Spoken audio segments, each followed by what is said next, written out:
Hello, and just my camera there. There we go. Hello, and welcome to DanPlays. This is Final Fantasy IV Part 4. Might as well get back into it, right? I'm trying to forget. We were underground, right? It's been a little over a week since I recorded the last part, so yeah, I'm kind of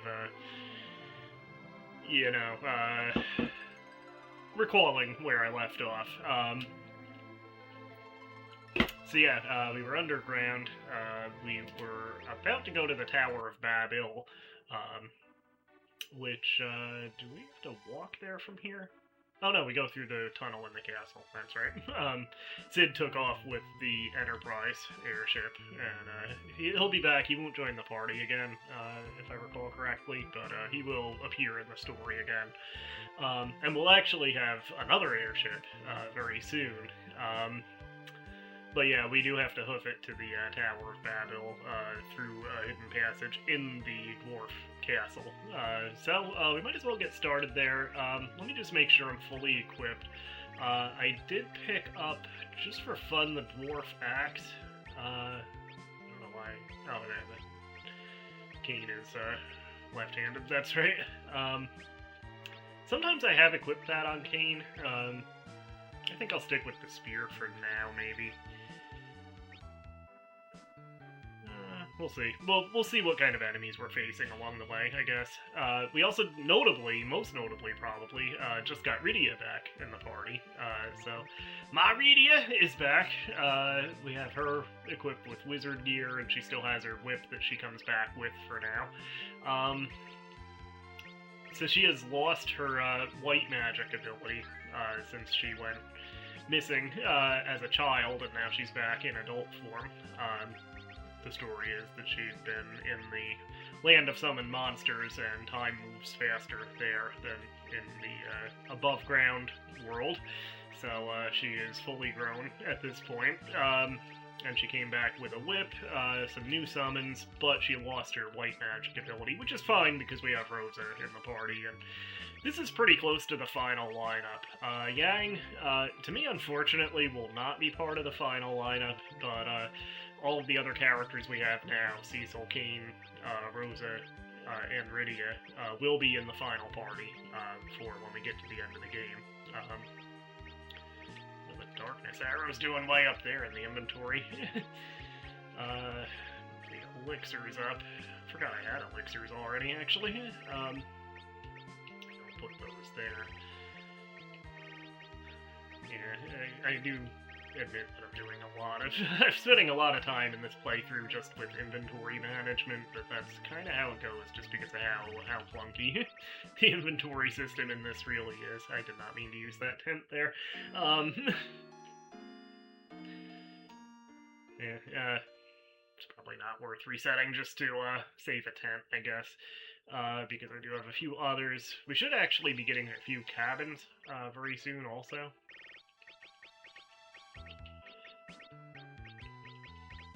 Yeah, Kane actually does leave the party and then come back one more time, but he will be in the final lineup. Yang leaves and unfortunately does not come back into the party. He's still alive, spoiler, but yeah, anyway. So I kind of forget where the passage is exactly. Down here. That's it. It is down here, just not in that room. There is a fat chocobo here, which I probably did this. Again, it's been a little while since I last played, but I probably went to the fat chocobo already, like right before I saved last time. But I have plenty of greens to summon him, so let's just make sure he doesn't have anything we might want at the moment. Yeah, I guess not. I could just sell those two harps, too, from Edward. I could sell the bard suit at this point, too, since I have wizard suits for Rosa and Rydia. Is there anything we want to put into the fat chocobo here? I don't really see anything to have him eat. Anyway. We'll head out here.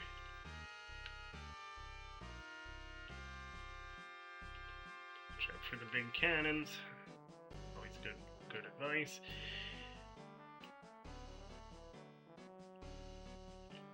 Alright, there's a few cabins for us. So those will be useful. Basically, the cabins are the stronger versions of tents in this game. Which actually, I believe, does go back to Final Fantasy 1, if I remember right. Final Fantasy 1, I think, had tents, cabins, and houses. It actually had 3 tiers of tents, basically. But yeah, as you get more hit points and magic points, eventually the tents will not fully restore them on their own. So the cabin is the more powerful version of them in this game. Starting with, I think, 5, and certainly by Final Fantasy 6, they made it so there was just one tent item, and the tent item just fully restores you, which, frankly, is a little more intuitive, so, probably the better system at the end of the day. But here we have, a couple of, tiers of tent items. So yeah, he's, kind of warning us about Rubicant, or I forget in this version if he's Rubicant or oh no, he is always Rubicant. Scarmiglione is he's Mylon in the Super Nintendo version, and I think he was Mylon in this version too.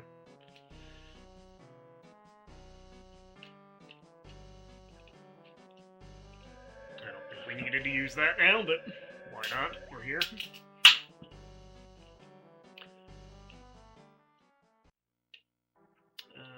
So, I think we just have to go around this formation here, and I believe you can go up or... Actually, you have to go down under it, don't you? Like right up there on the right side of the screen here, you can see where it doesn't actually have a pathway. So, yeah, we went the right way.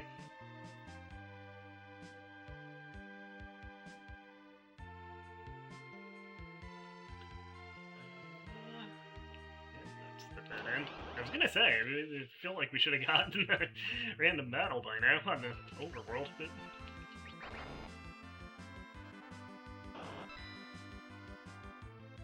These things do the slow petrification, which is preferable to just outright petrifying, I guess.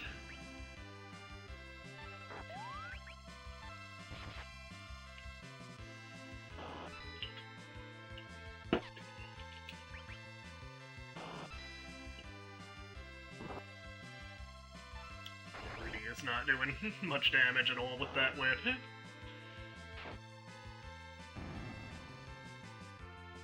But we should be able to take these out. Yeah, there we go, before anybody's fully petrified.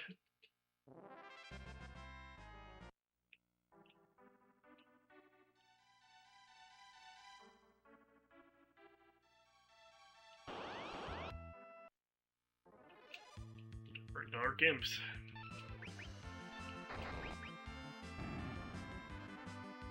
Really any tougher than any other imps, I suppose. They probably do have more hit points, but we're doing more damage at this point, so it evens out.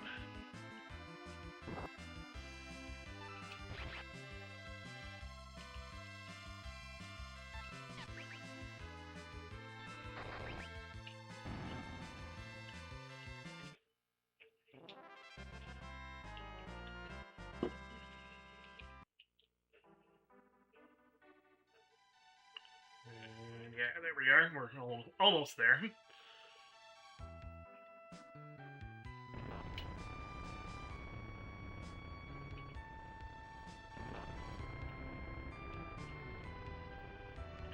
So as I recall, this is the first really, like, long dungeon in this game. I'm gonna use a tent just because we did a couple of battles there. And I'll drop a memo save here also before we go in. But yeah, this is a longer dungeon. And again, I think the first really long-form dungeon in this particular game.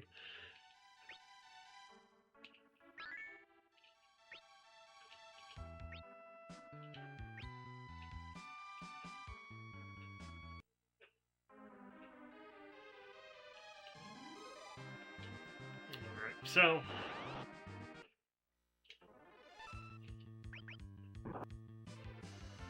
probably stuff on the sides. The path forward probably is... Oh, shoot.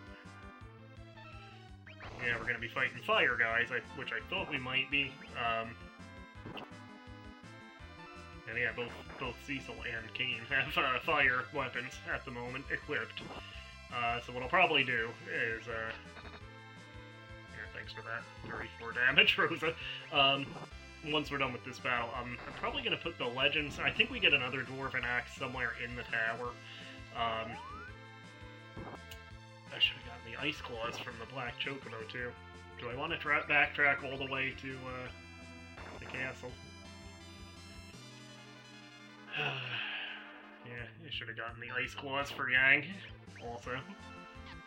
But yeah, I'll put the Legend Sword back on Cecil, and I'll give Kane the Dwarven Axe for now. I think we get another Dwarven Axe. We might get an Ice Brand Sword and maybe an Ice Axe somewhere in the tower, too, maybe?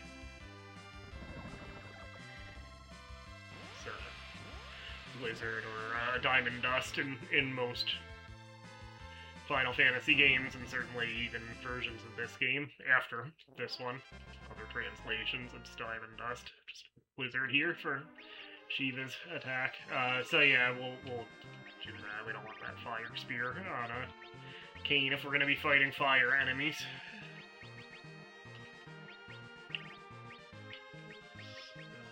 It's gonna drop Cecil's attack power, but he's probably still gonna be doing more with it anyway. The claws Yang has are not elemental, at least.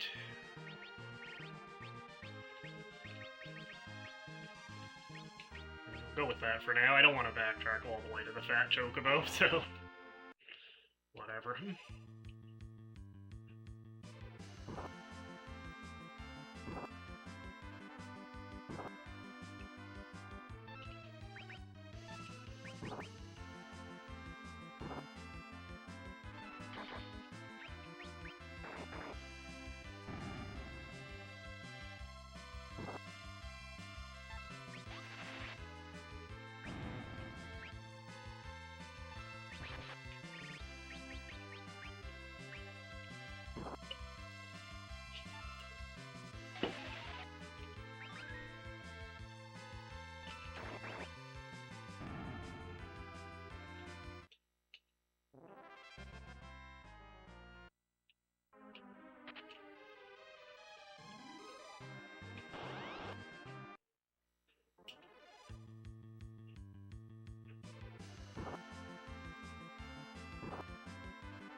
Rosa doesn't have life 2 yet, unfortunately.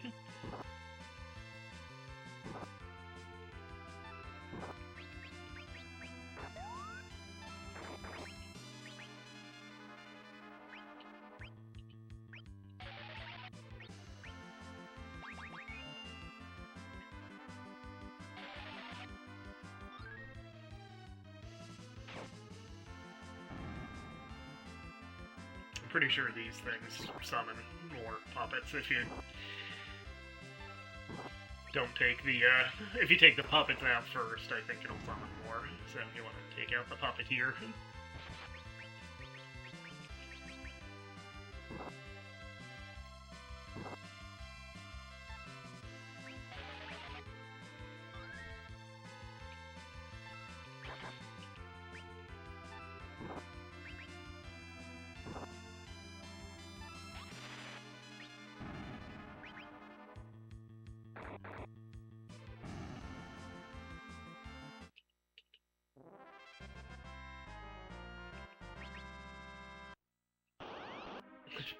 One step there, I think. First strike, though. That's not bad.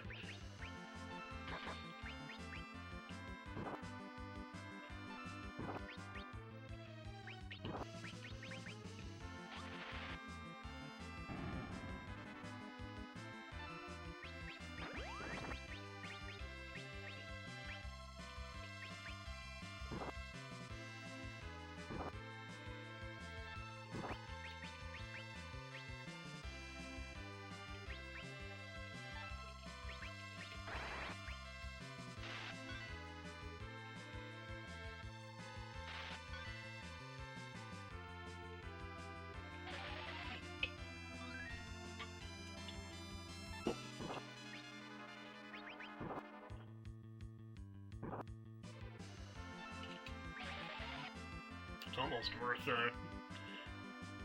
before we even go up to the next floor, it's actually, once we clear out the whatever's on the left side of this first floor, it's almost worth just stepping outside and using another 10, isn't it?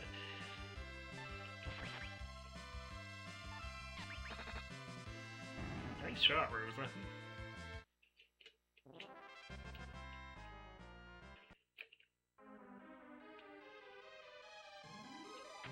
Ice.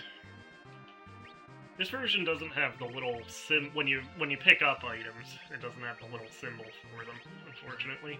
So yeah, that was ice arrows, which we do already have equipped on Rosa, but now we have more of them. Ice something. Yeah, that's really annoying, isn't it? I guess that was just more ice arrows.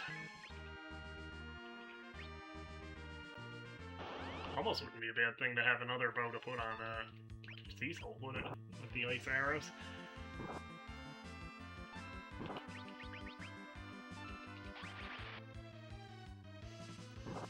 Oh, I get it. Her name is Marion because she has marionettes. Very clever.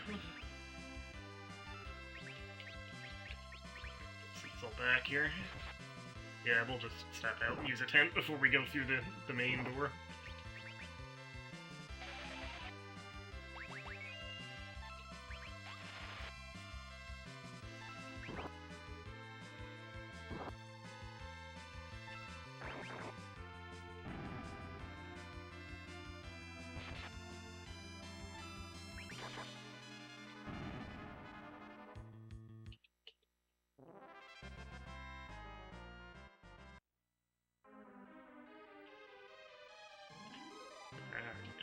So,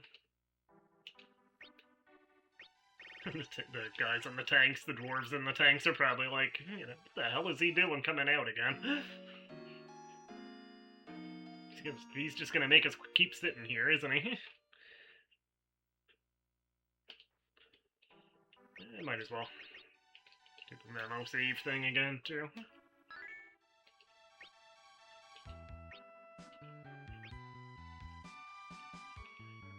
Alright, so now we'll just go through the door.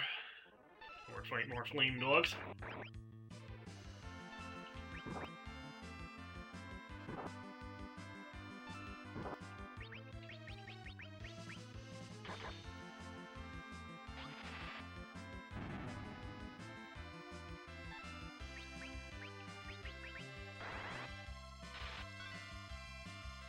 Oh.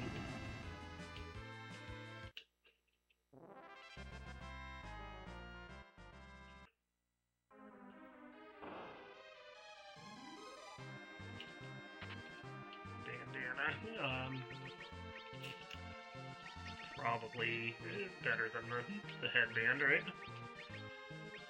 Yeah, slightly. Does it have any special properties, too? The bandana might be the twist headband in, you know, other versions. Ear bandana.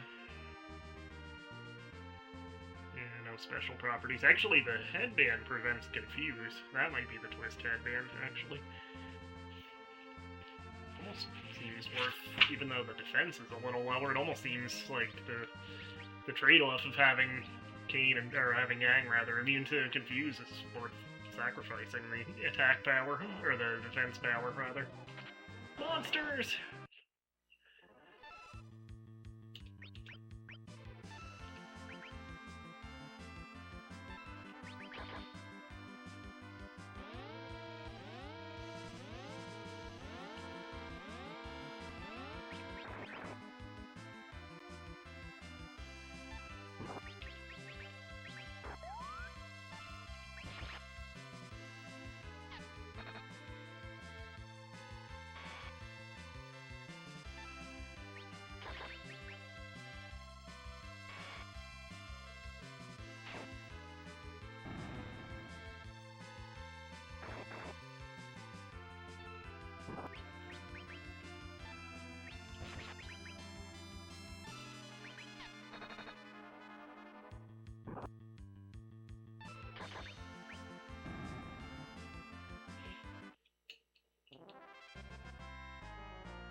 Ooh, Ice Spear for Kane.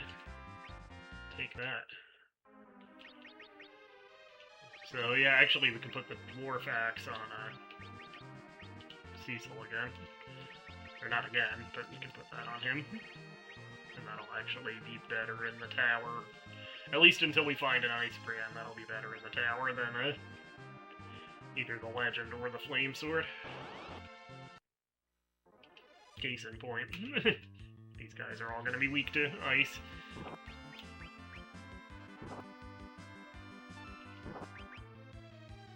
I do wish in retrospect, that I'd gotten the Ice Claws out for Yang, even though he's doing decent damage, but he'd be getting bonus damage on these things.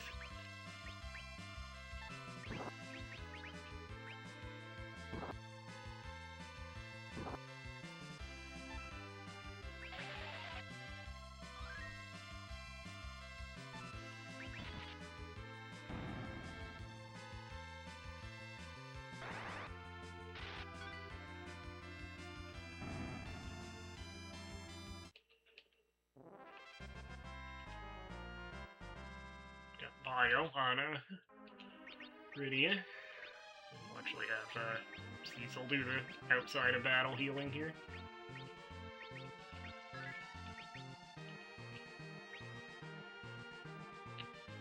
Alright, so left or right?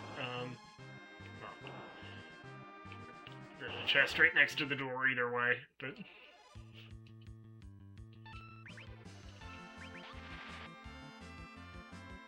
I actually didn't remember the throwing the axe animation when you do a regular fight command with the Dwarf Axe.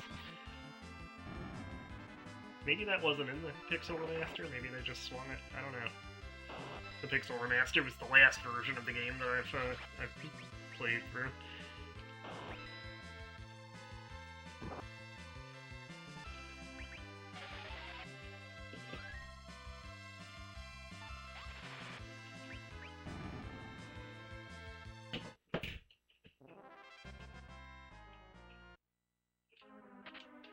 Cat Claw, I think that's the strongest claw for, characters that can use claws. Let's see. Yeah, wait for the Cat Claw and the Hell Claw on him. So yeah, before we go any further there, let me just duck in here, see what that is. Yeah, that's just a one chest room.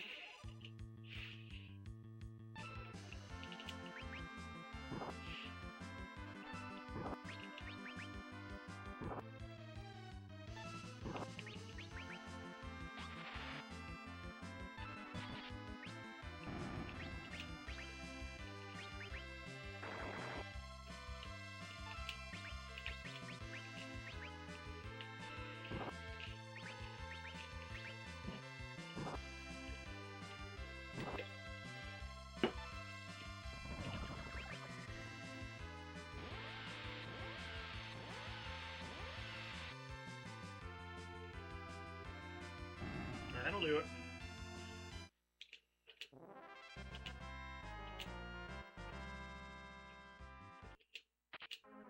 Oh, that wasn't even the chest battle. Oh,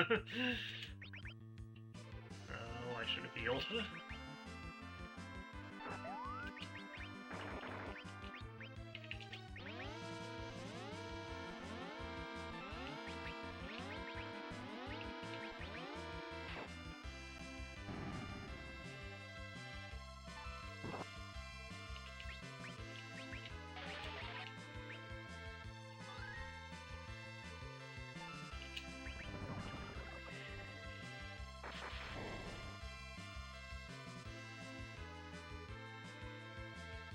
Oh, that was great.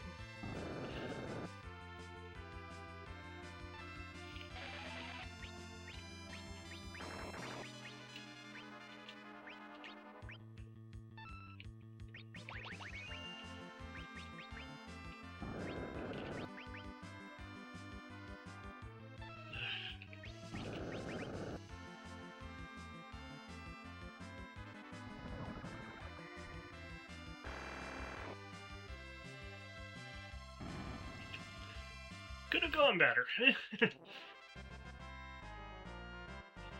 Oh, we got the ice sword for Cecil at least.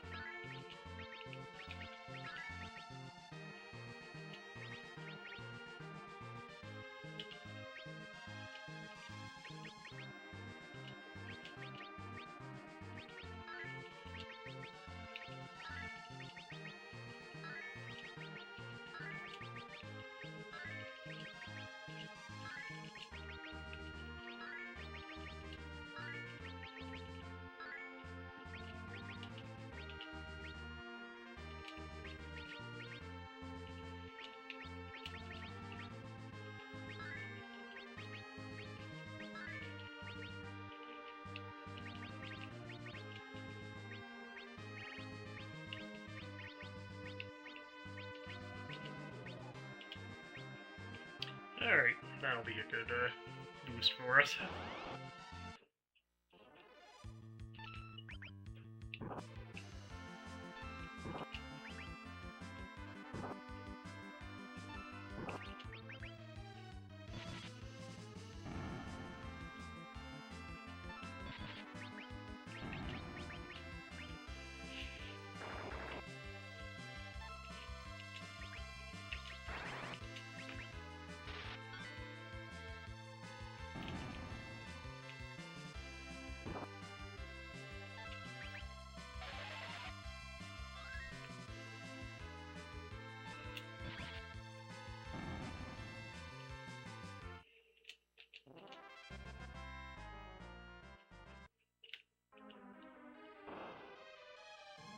Alright, so, up or down?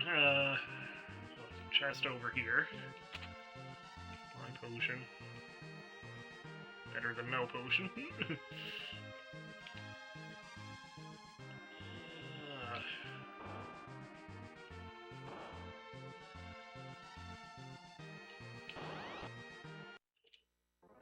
Oh, it's an egg.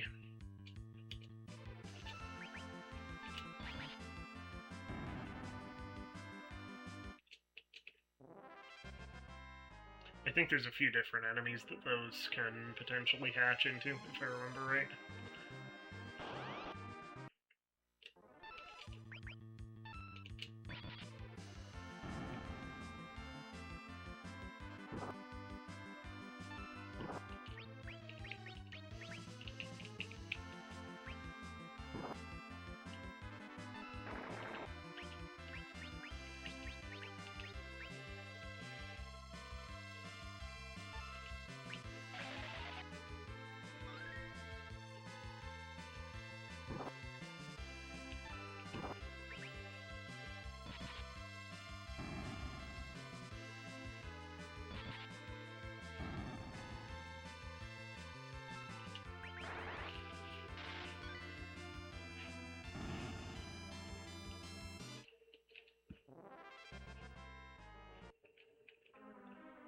Oh, there's a chest down here, too.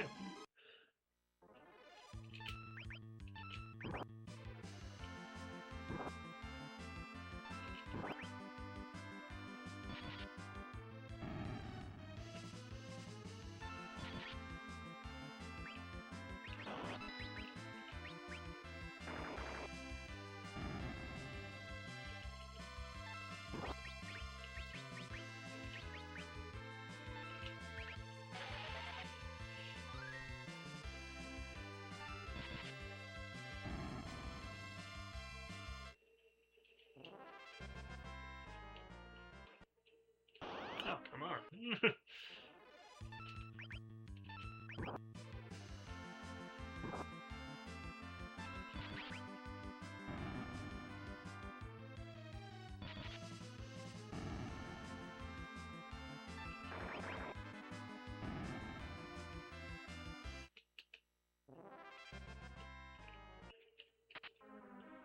All that for a life potion.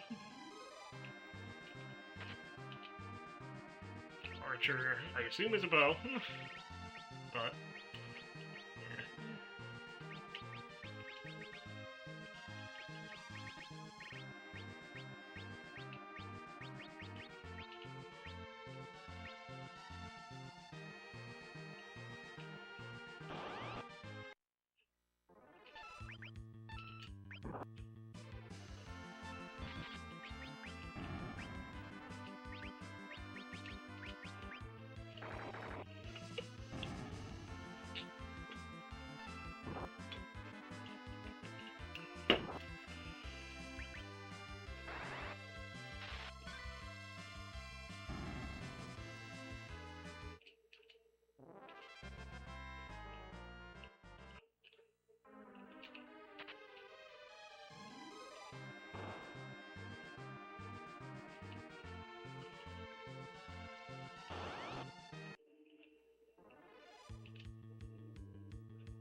Ooh, save point. And we'll use a cabin here just to get as much recovery as we possibly can. At this point, we still might be able to fully restore on a cabin. Let's check. Yeah, I think we're good.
Yeah, once again, I always kind of forget if the slimes are weak to the color that they are, or strong against the color that they are, and they're strong against the color that they are, but I can never keep it straight for some reason. Oh, shit. I meant to ever cast fire. Although the ice spell did do... Maybe they are weak to the color that they are. Because that ice spell did do a lot of damage to those. I don't know.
Nothing there.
Alright, so I don't think we can actually go this way yet, if I'm remembering right.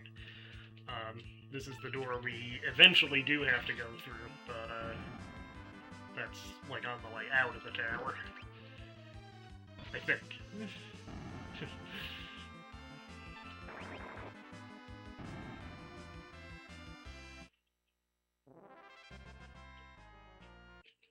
Yeah.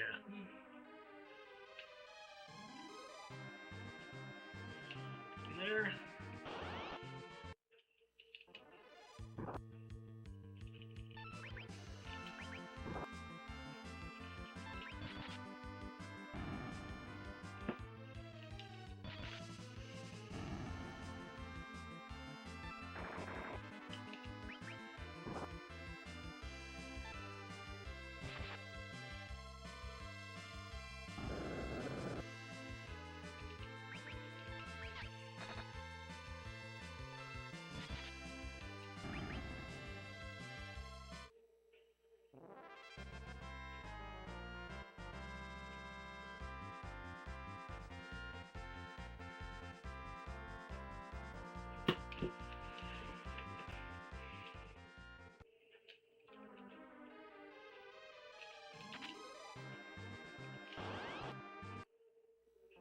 Ugh. Back attack. Oh, come on.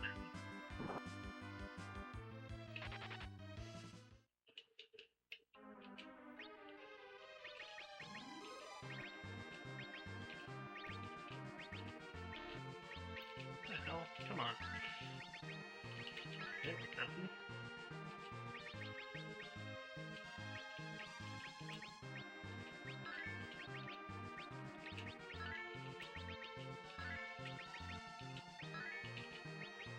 Well, gain's a little low too, but that for now.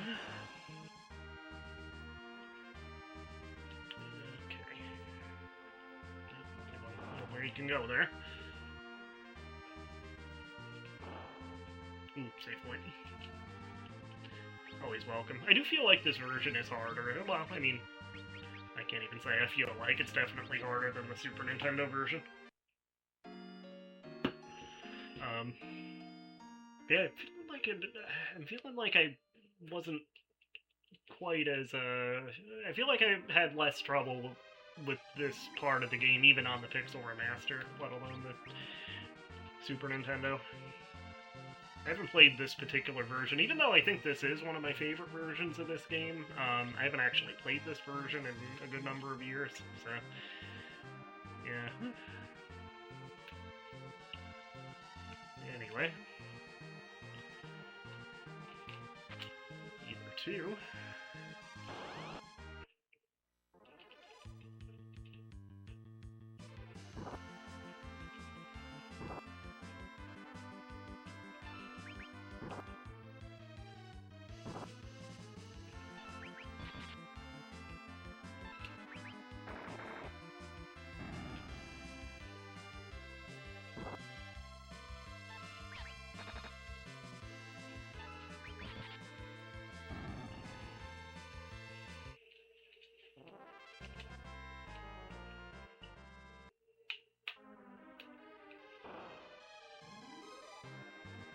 Alright, I think we're getting to the first boss fight here.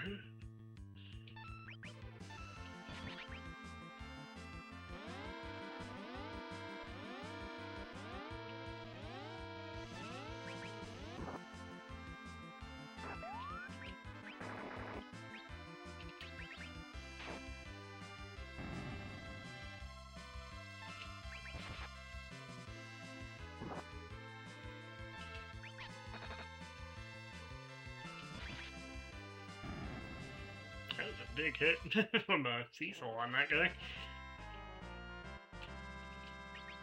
High potion, I'll take it. I don't think we found a shop that's actually selling high potions yet, have we? Damn it, leave Rosa alone.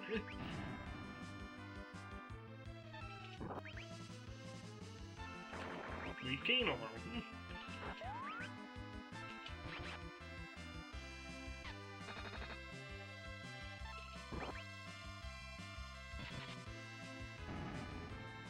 Leave Brittany alone.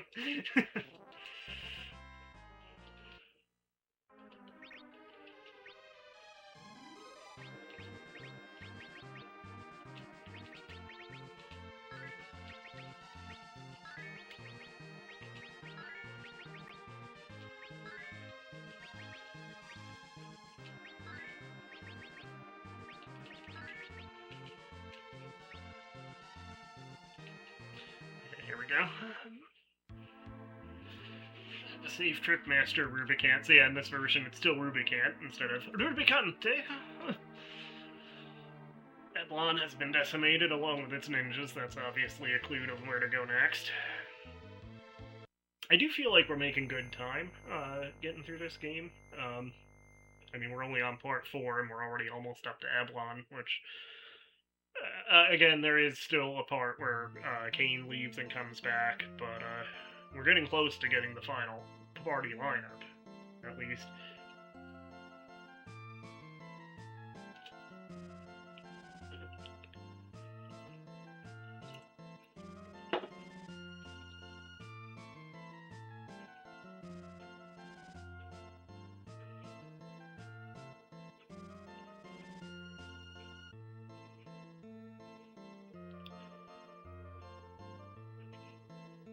Effin' Nincon Meffin' Poop. I, Dr. Lugay, will lock you all down.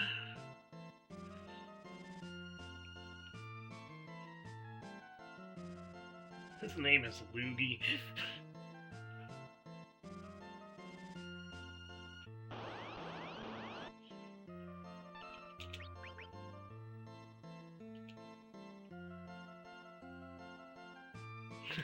Belknap attack. Grrr.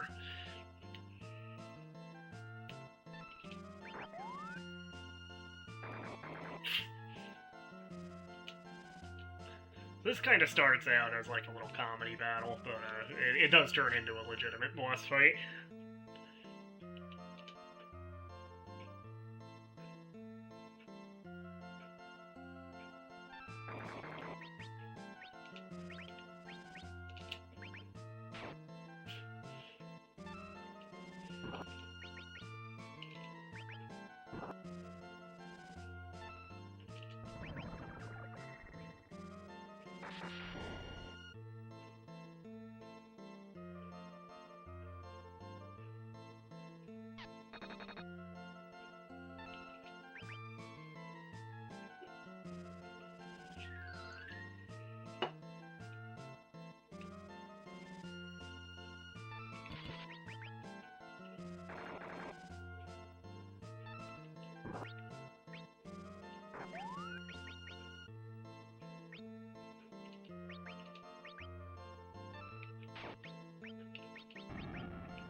Have Kane jump? Oh well.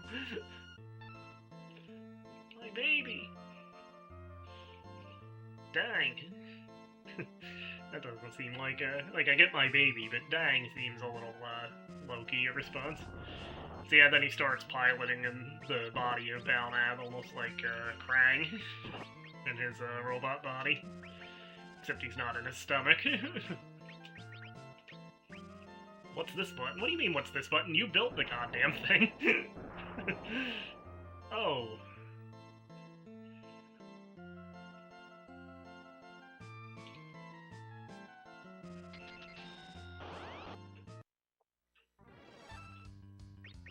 So then he turns into, like, a zombie robot thing. And we need to get Rosa back.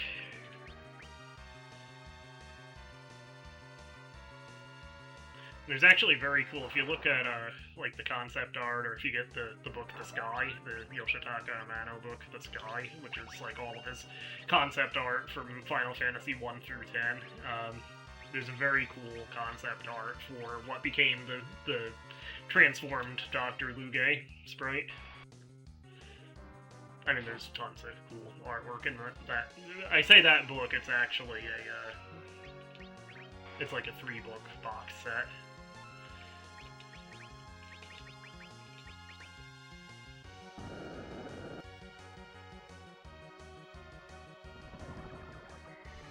I got my copy on eBay last year, of this guy. It was from like 2011, 2012, somewhere around there, I think.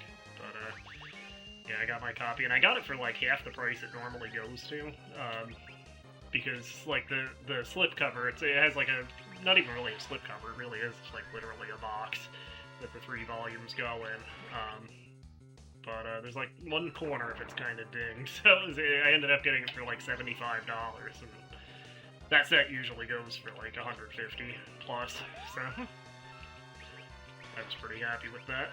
Oh, look out, Yang. And now Cecil and Kane are asleep and Yang is down, so that's bloody fantastic.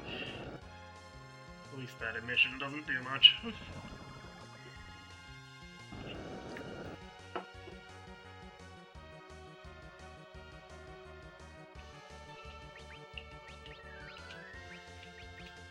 At least he does, I don't know why, but for some reason he does like to heal you. Let's start Titan at him. Yeah, sometimes that beam does like twice the max HP, sometimes it does like nothing. I don't know.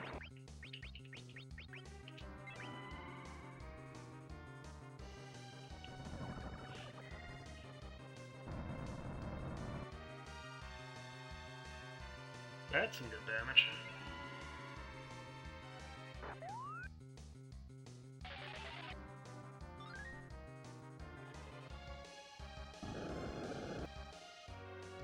Um, 2 points less damage, and Yang wouldn't have gone down.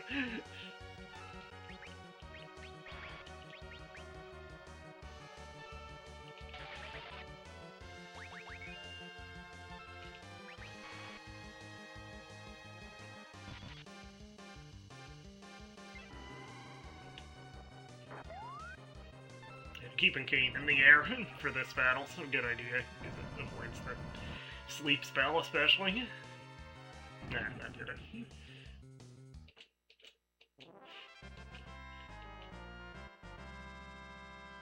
Tower key.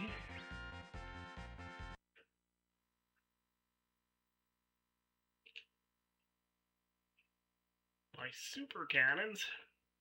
I win, wee hog.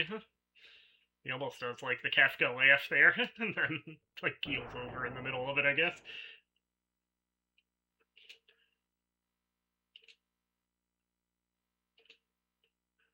Alright, so...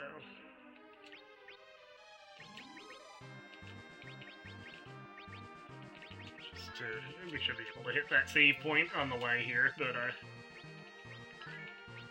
top everybody off before we go. I don't think touching this does anything.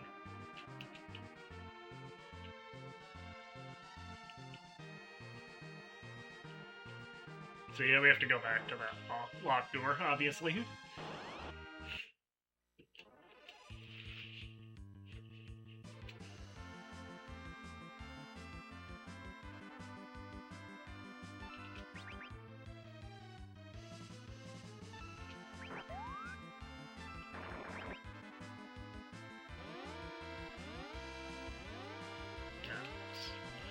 That's not bad, just because Kane and Cecil with their ice weapons can take that out pretty much instantaneously. There we go.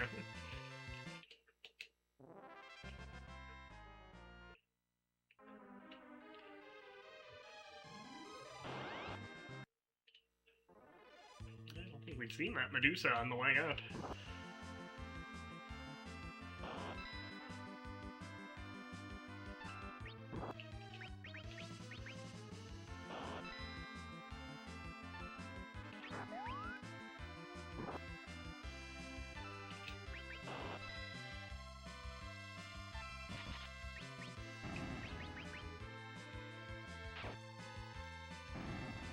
That was easy.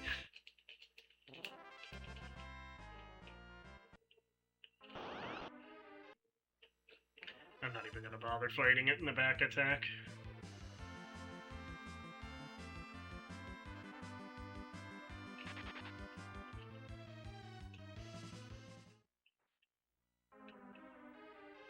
Alright, let's stop here and, well, you go ahead and use one of the cabins. Just to get fully topped off.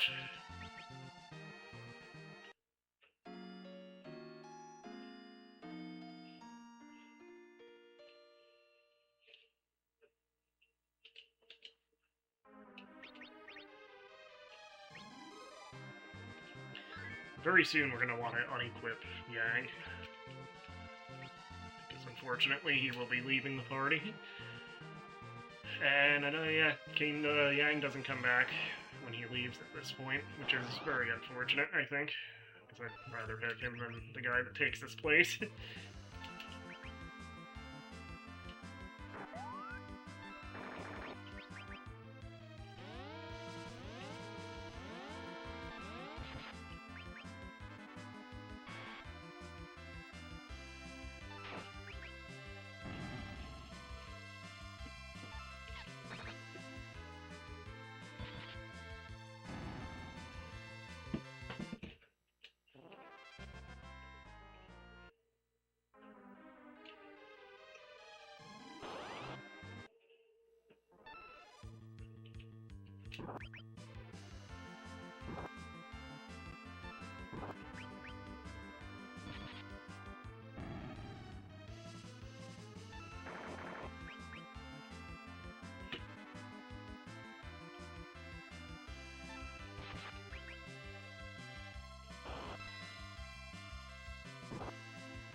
Shell on a Rosa.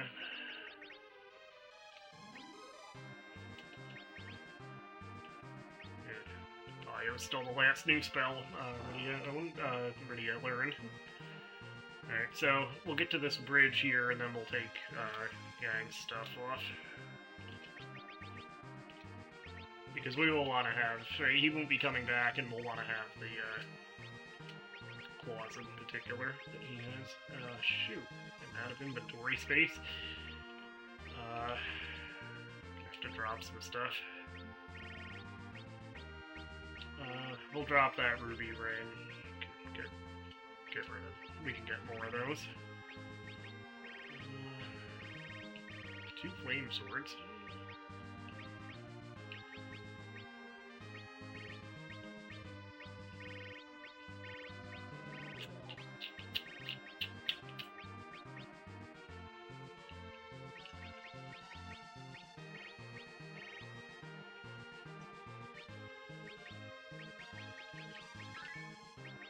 One space anyway.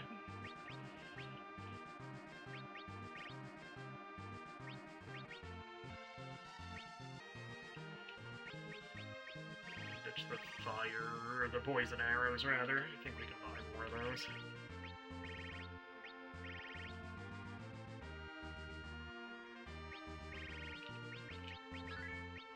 That's 2 slots, so what I'll just have here.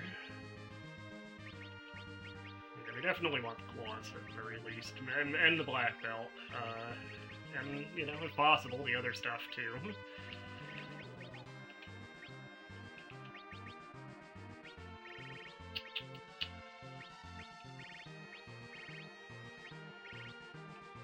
I don't know, like some of these single-use items we're probably not going to use anytime soon, so we'll ditch a few of those.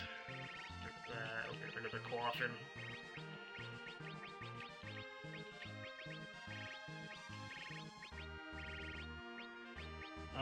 The mithril armor we could probably get rid of at this point. I mean, it would be better to sell it, but like the elemental weapons and armor, those we should probably, like the weapons, if nothing else, we can keep because we will be getting a character with a throw command soon.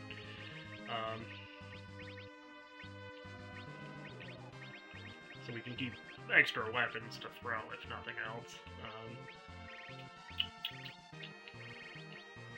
But yeah, other elemental armor and weapons we can give to the Fat Chocobo. Hold on to. Yeah, might as well ditch the Great Bow.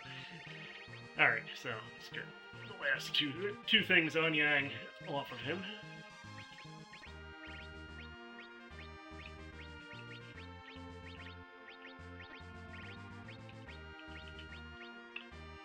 Okay, we're good to go. Use the tower key. Actually, the tower key, once we use that, that'll open up a spot, too, in the inventory.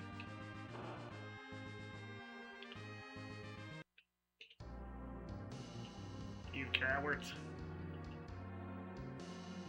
And I think it's just 3 imps. Dark imps, I guess, but still. Nothing Yang even needs any equipment to handle.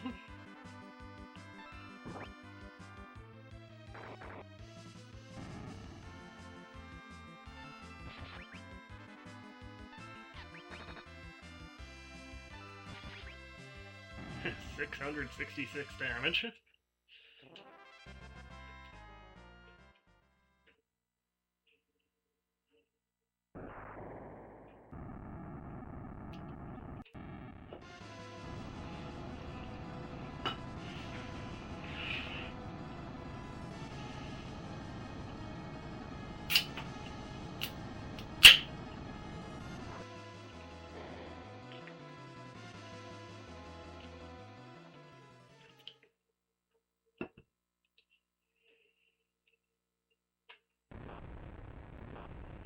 Alright, so I'll spoil it. Yang does survive this. He does not join the party again, but he is alive. Tel is the only character that stays dead, basically.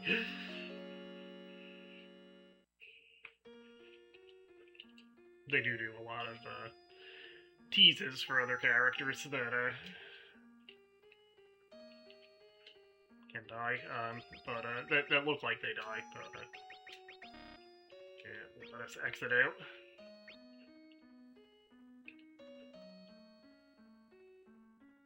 But yeah, again, they do a lot of teases for characters where it looks like they get killed, but they do all survive, except Tella. Even the twins we'll see by the end of the game, they do get unpetrified.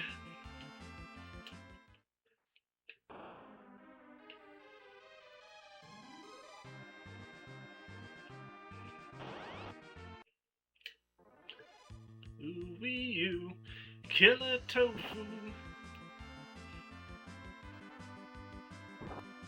Yeah, again, instead of wasting a turn getting our rows fixed, I'm not even gonna bother fighting those in a back attack.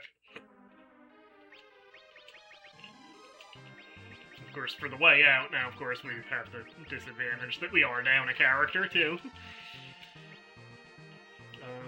Is that a save point? No.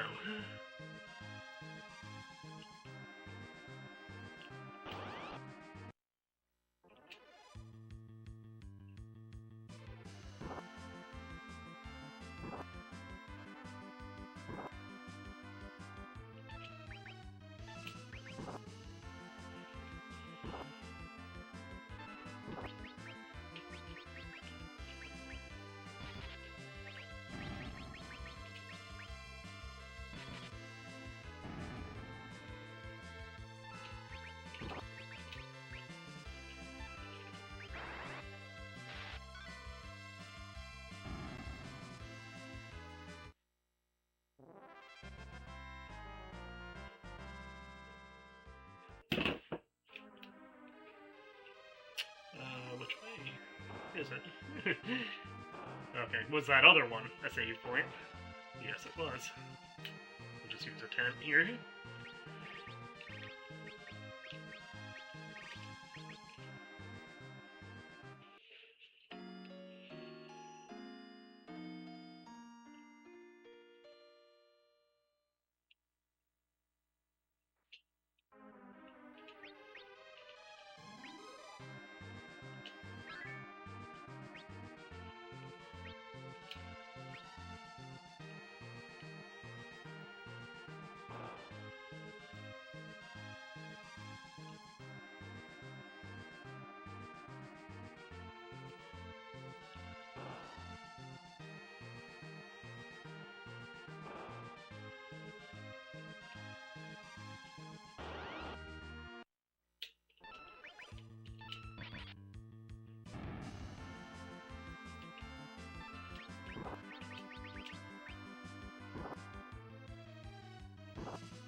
here?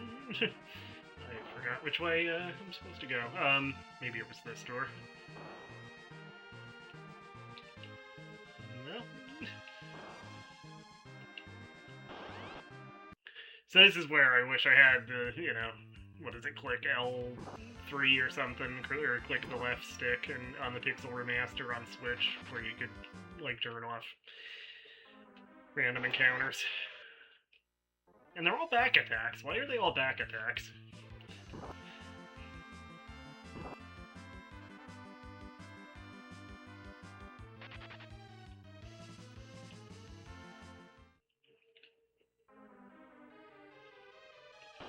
Come on. You shouldn't drop Gil when it's the first strike.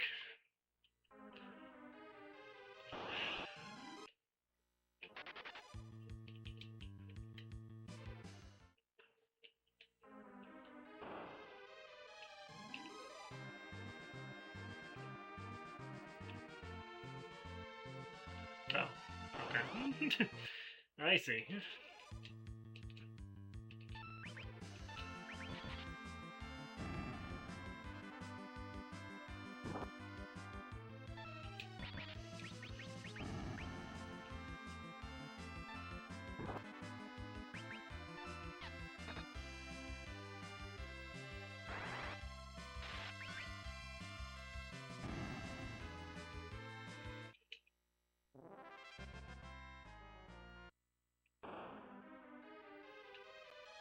There we go.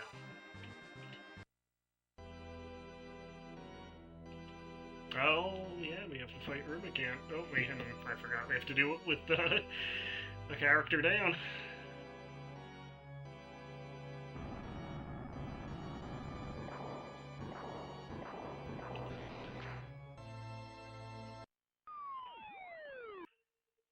Oh, no, we don't have to fight him here. Okay. Good timing, Sid.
So, spoiler, somehow, despite jumping out of an airship holding a bomb, Sid did survive that, so we will see him again. He will not be in the party, but we will see him again.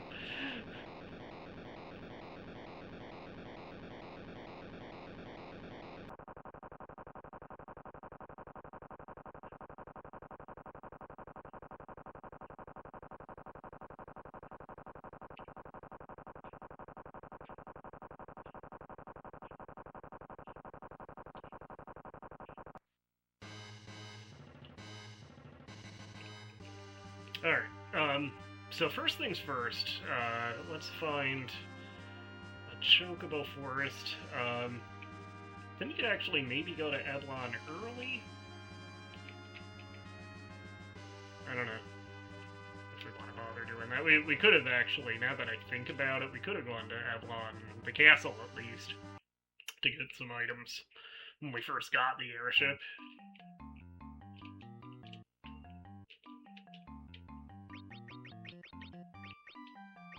what chocobos smell like. Can't be pleasant. Alright, let's feed him some stuff here. We'll give him the elemental spear. We'll put the kind of give him all the yang stuff, which we'll probably be pulling back out fairly soon anyway. Unfortunately, the legend sword are not allowed to get rid of. Yeah, we'll throw the flame swords in there for now, too.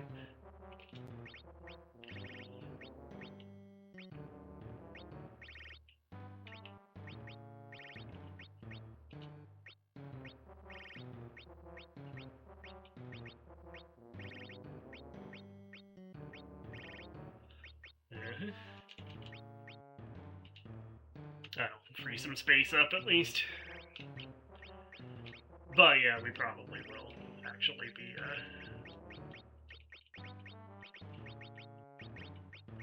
getting the claws and such back out of him soon.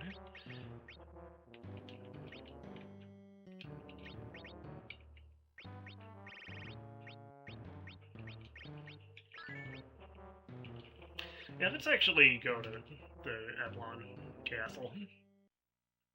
Grab a few things. Find a bird.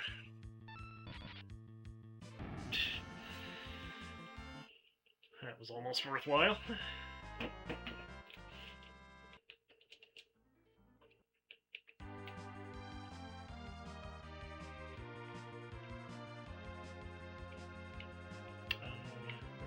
Right? This is always kind of cool. You can actually the top of the Tower of Babel actually sticks out into the overworld, the above ground overworld.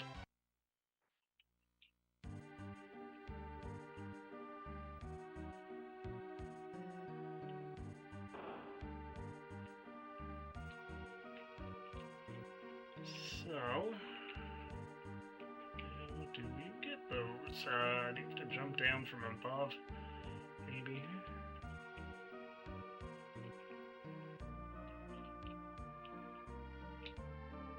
Yeah, there we go.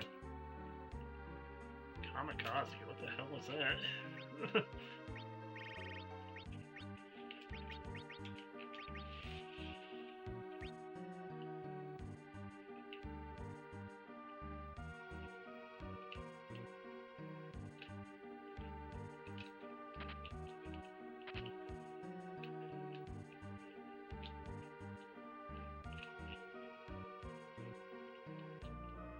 Okay, so how do you get the other one?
Blood Spear. Let me check the equipment list for that Blood Spear again. I'll look up that Kamikaze item too.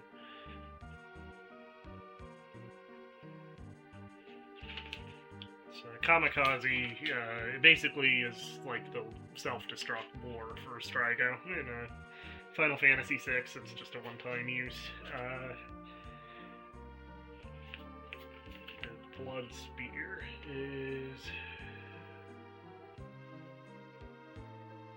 the one that absorbs HP.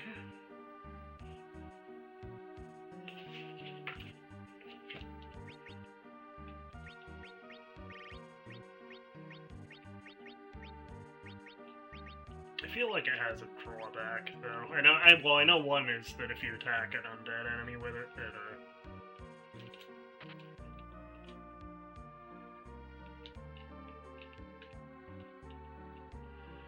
it'll actually have the reverse effect.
These guys are pretty strong.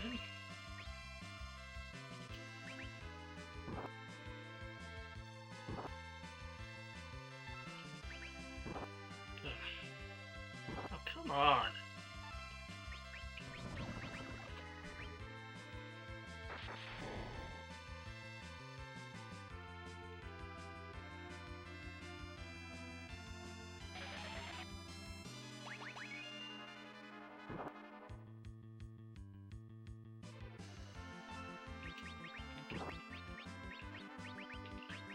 They don't seem to hit very much damage for the back row, at least.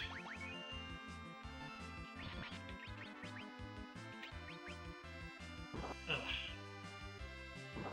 Come on!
Yeah, I guess these things just don't take damage from magic at all.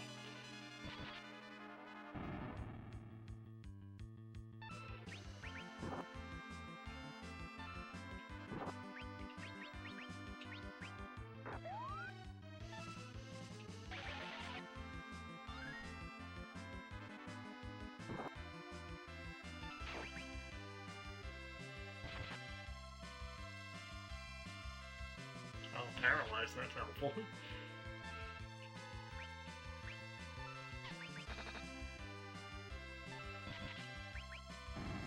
Alright.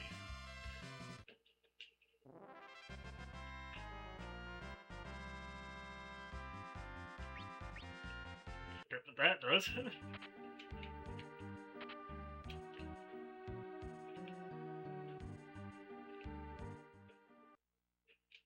just takes you right back outside. So how do you get that one chest? I'm gonna cheat and look in the guide for that.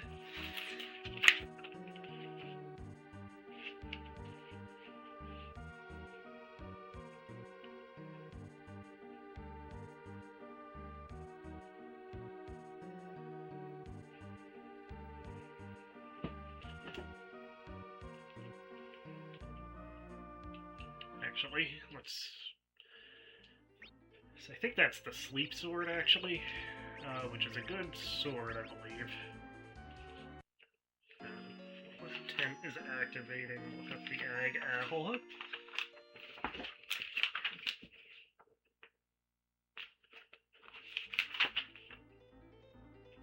Raises max HP by 50 points. That wouldn't be bad to throw on Lydia. Let's do that, because her hit points are always perpetually pretty low. So, yeah, let's save here.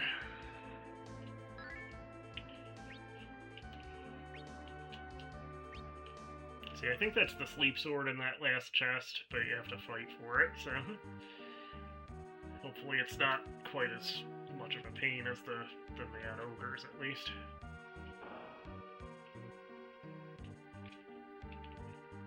Aha! That's how you do it.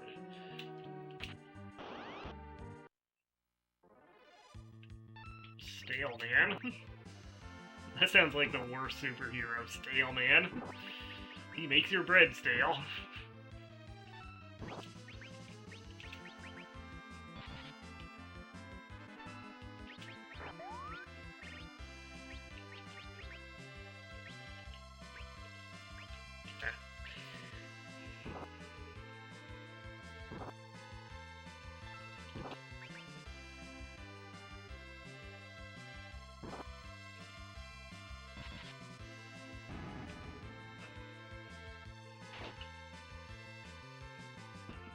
Yeah, see, the blood sword, that was good, because Kane was getting a little bit on the low side for hit points, and that restored him to full.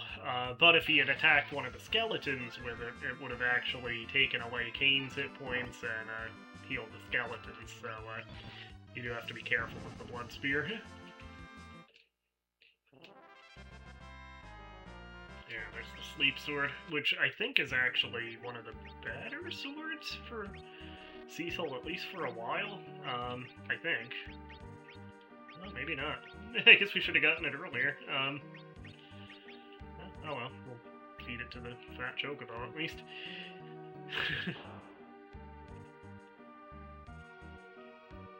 I was thinking the sleep sword was a lot better. Alright, let's go to Baron, anyway. I'll probably call it. I'm gonna try to not go like 2.5 hours for this part, so I'm thinking maybe at most another half hour, and then I'll call it for now. Yeah, let's head back to Baron, which should be... it's Eblon again.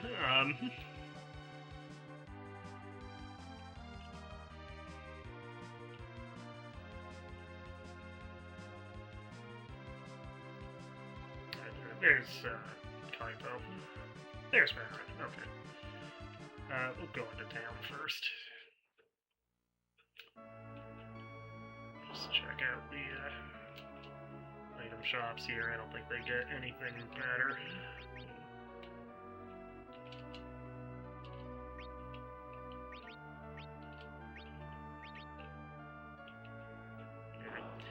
Alright. Just go to the castle.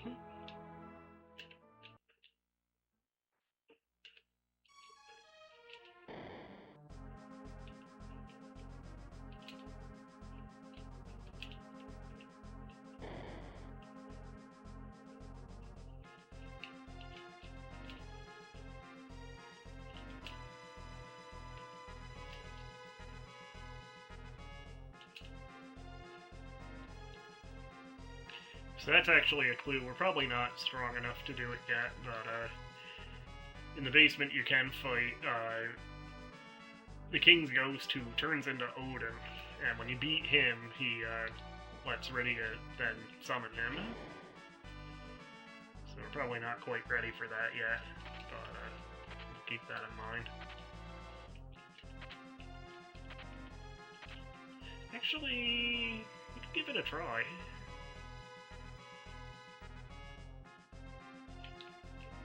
I think we want to talk to Sid's Geist to continue the plot, though. So this lets you grab the Edward's hovercraft with the airship and move it, so you want to take that to Avalon and then go to the cave.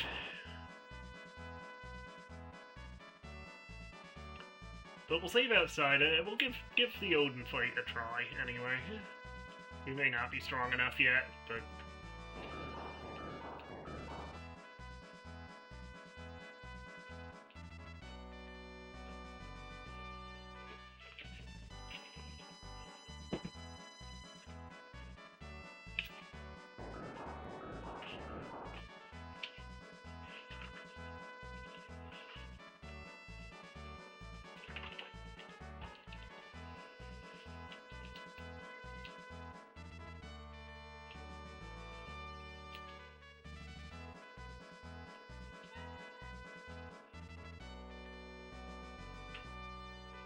Thing is, they're actually right.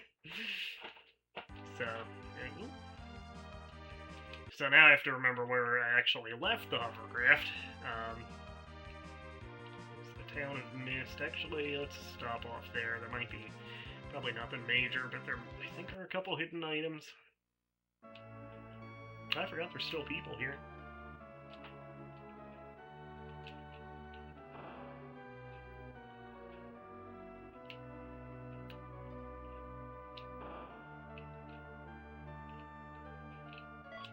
Oh yeah, it's actually like bomb fragments, basically. Lady Summon, yeah, that's Odin that he's talking about.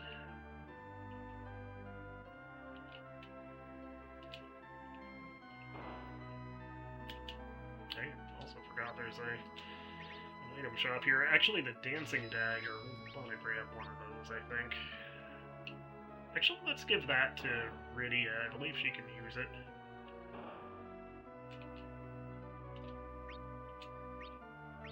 Bard suits, which we have one of in storage.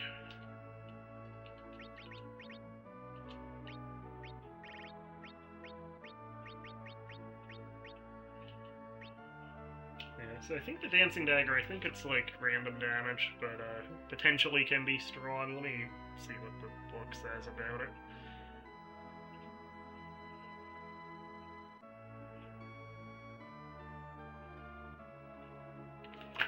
Maybe not. I might be thinking of how it works in Final Fantasy V, where it's like kind of random damage.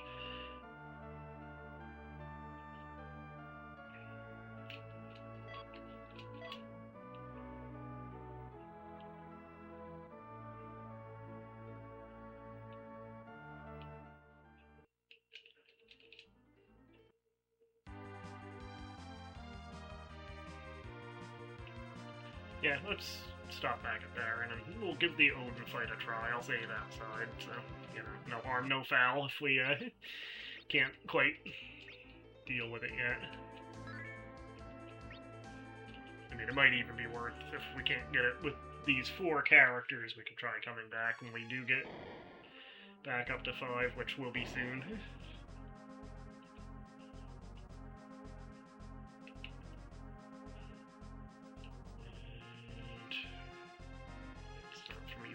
Rooms.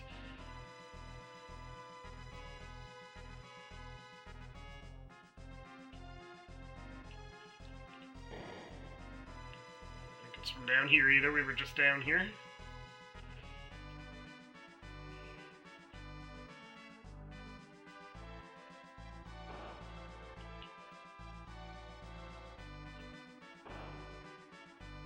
No, we haven't been in here at all.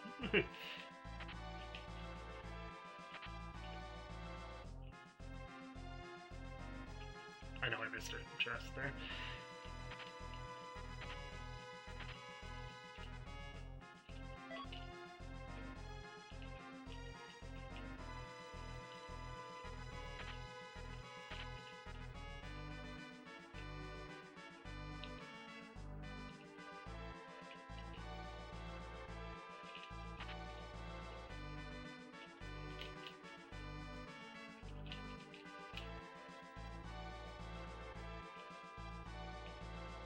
Okay, so this is it.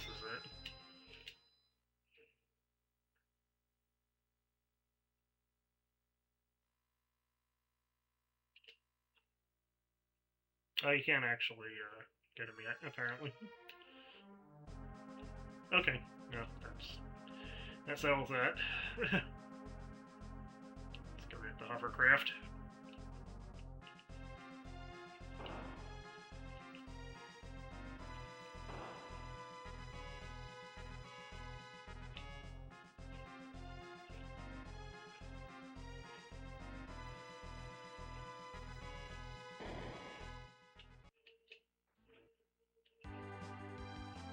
Which, again, we have to figure out where we put it. There's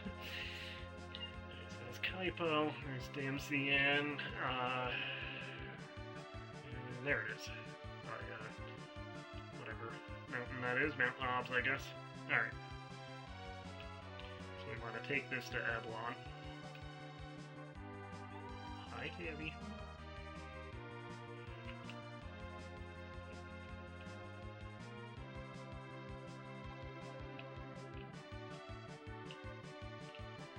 Travel.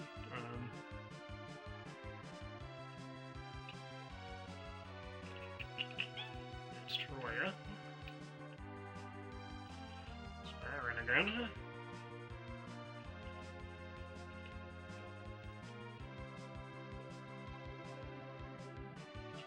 The map. I do wish that this had an in-game map. I mean, it does on.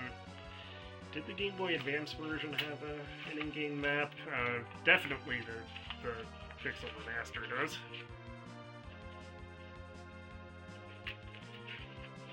There we go. Alright, so Avalon is kind of southwest of Baron.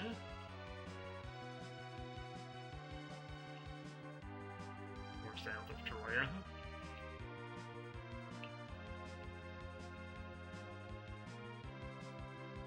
There we go.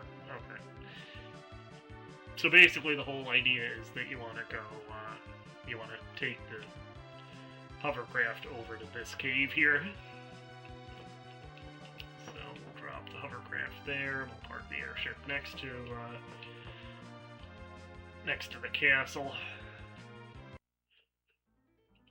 A lot of times, this area near the Avalon Castle Ruin, it kind of becomes like the vehicle parking lot. Because eventually, there's actually two more airships. There's the Falcon, and then there's the Big Whale, or the Lunar Whale. I forget. It's probably still the Big Whale in this version. Later, the Lunar Whale. But yeah, those get left here. The hovercraft gets left here. So yeah, they all kind of end up parked in this area. Because by the end, you only really need to use the Lunar Whale. So, yeah, that's where we want to go. So you see, kids, Grand Funk Railroad led to Jefferson Airplane, which led to Jefferson Starship. The stage was then set for the Alan Parsons Project, which I think was some sort of hovercraft.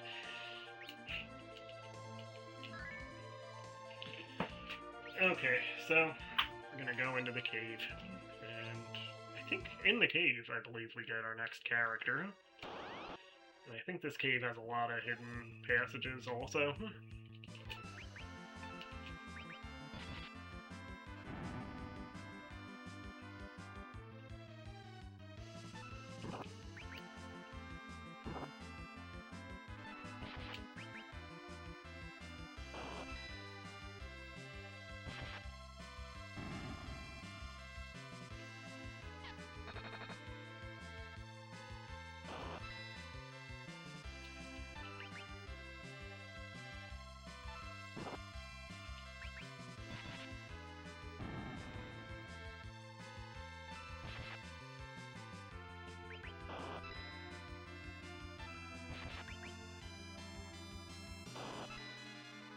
Oh, full petrification on Kane.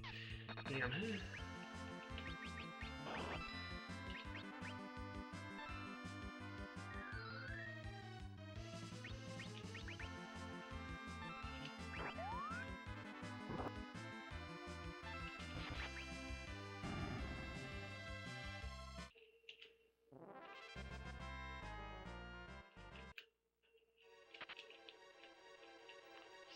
to be a hint for the character we're going to be getting.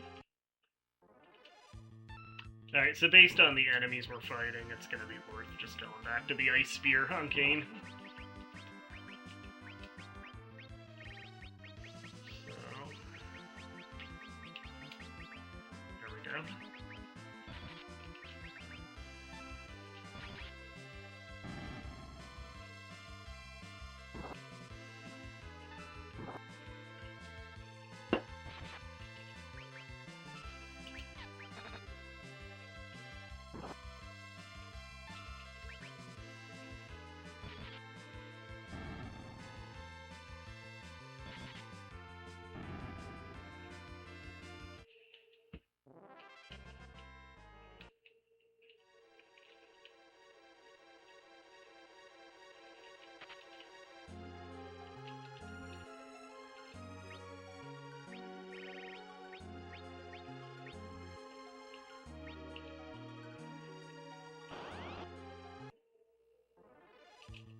Three and mini.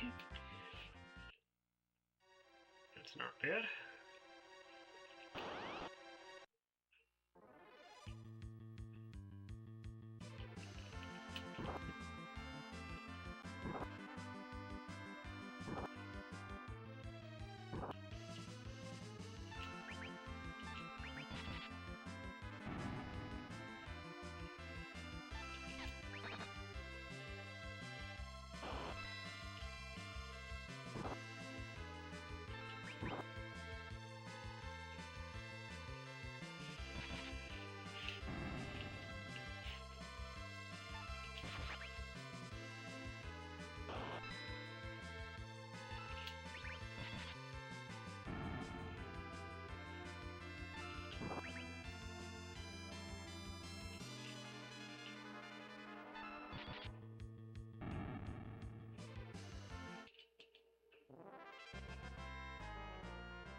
Oh, humans.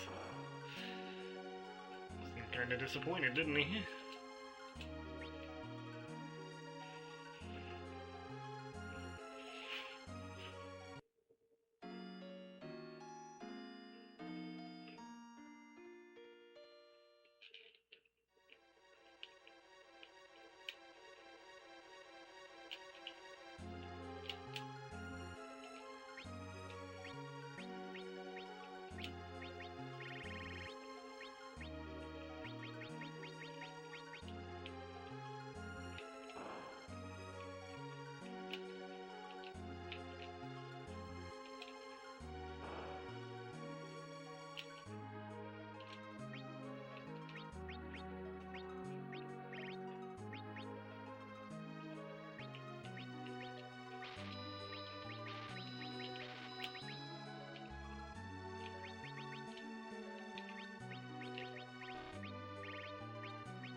said Rydia could use that black armor.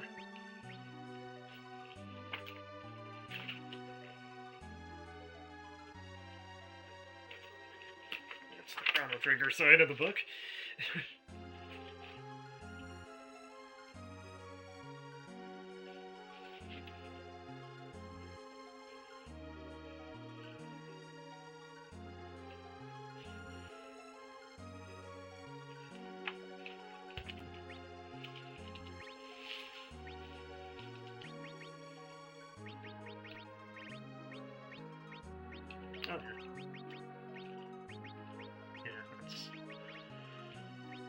Her.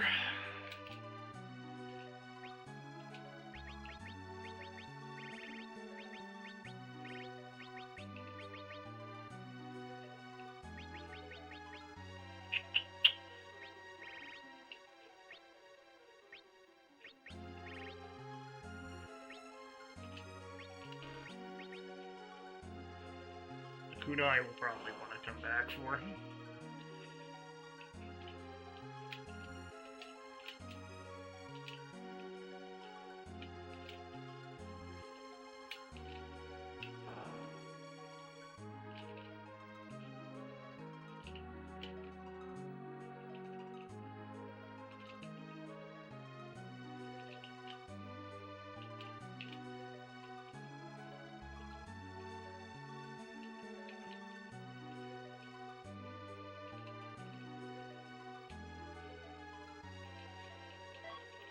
And even naming ways here and doing his part.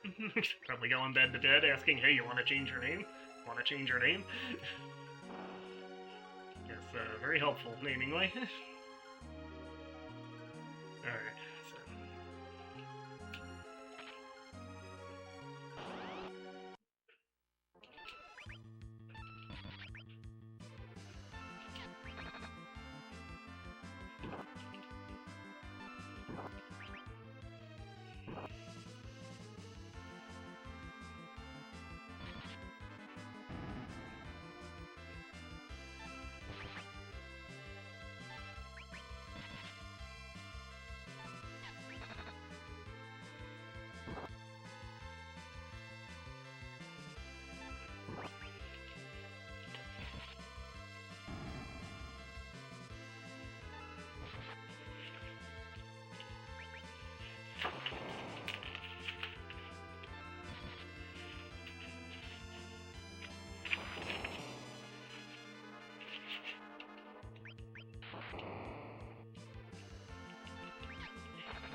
Why are there so many back attacks?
another friggin' back attack.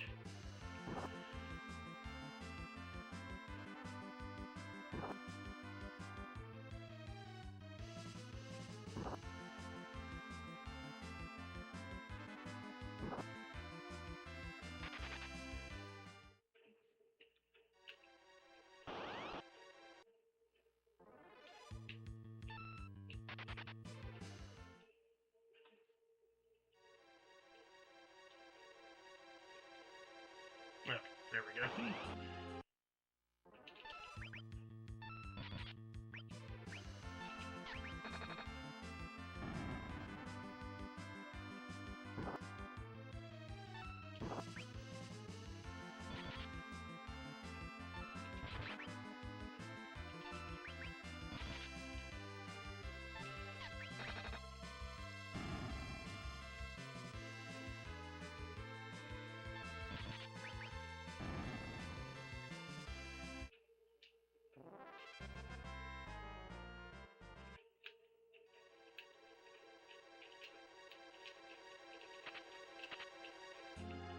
Nice. Elixirs that'll probably end up pretty much hoarding till the final battle.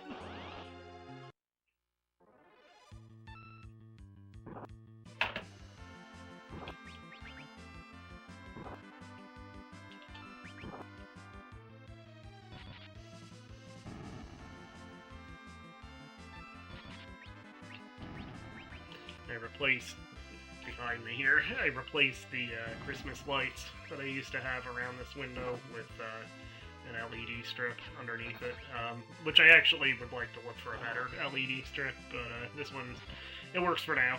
At least on video, it looks pretty good. It's from 5 below, though, so it's not great quality one.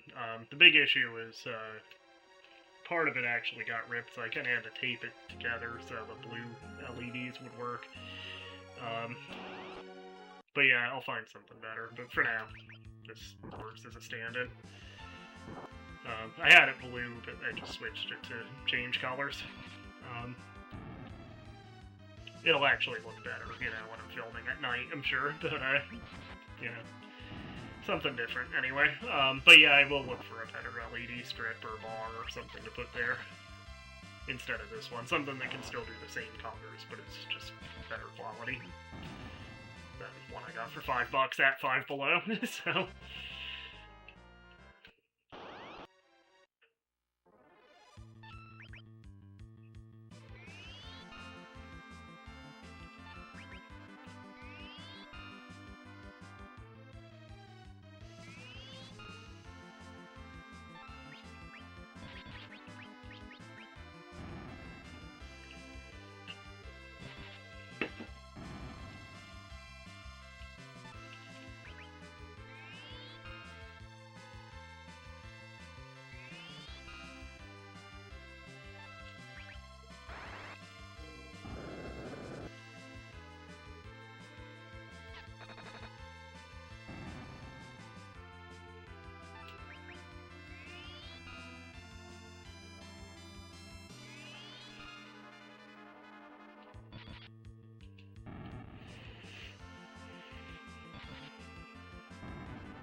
Yeah, here we go.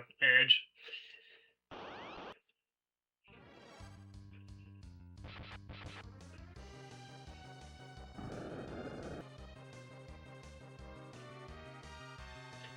So this is our next character, obviously.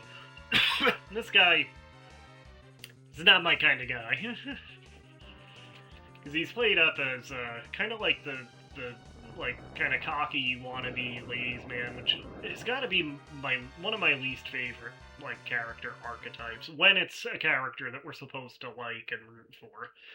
Like, it's one thing if it's, you know, like Leisure Suit Larry because the joke's on him, or Final Fantasy VII like Don Corneo because he's, you know, a rotten bastard and we're not supposed to like him. But like when it's like Edge in this game or Irvine in Final Fantasy VIII, even Bartz or Butts in Final Fantasy V, it's not as bad. He has a little bit of it. It's not as bad with him as Irvine or Edge. Like even Edgar in Final Fantasy VI, like Edgar at least has other redeeming qualities, and after a certain point, the like self-proclaimed ladies' man aspect isn't played up as much. But it is my least favorite part of Edgar's character, especially when he starts getting creepy with kids, which he does at least twice. There's the girl in the castle that says that he said he'd marry her, and then he gets creepy with Edge, Edge. He gets creepy with Realm also. And then, like in other games, there's like in Life is Strange Double Exposure. There's Vin. What a terrible character Vin is. Like, it would be one thing if you weren't supposed to like him, but like they play him up as they want him to be a love interest, and it's like, you know, I mean, like Max Caulfield is in Double Exposure. She's a 20-something canonically bisexual woman, and being myself a 40-something heterosexual man, maybe I'm not the best equipped to say what she would be into, but on the other hand, even as a heterosexual dude, I wouldn't want to be within 10 feet of that creep. And it's like, again, if he was a villain, that would be one thing, but like, even after if you take every choice where you reject Vin at every turn, he still tries to kiss Max at the bar, and it's like, my dude, what makes you think you earned this moment? At least in Reunion, they made it so he was, you know, downplayed, and he wasn't like cast in like a love interest role so much anymore. But yeah, what a terrible character Vin is. Why was he even there? He added nothing to the story. That's a rant for a whole other thing. Maybe I'll do that, like, if I hook up Switch or something. I probably wouldn't. I mean, Double Exposure, I didn't dislike. It's one of those games. Like, I mean, honestly, Final Fantasy X would fall into that category. It's Bioshock Infinite, for me, falls into that category. Like, games I don't dislike, but I do have a lot of issues with. Like, there's Life is Strange, Double Exposure, that falls into that category with me. The first Life is Strange would actually be good to do for a video, I think, or it would be a series, but, yeah, maybe I'll do that sometime if I can, you know, get a decent hookup with the Switch with my capture card. Or get a better capture card that can handle more modern systems better.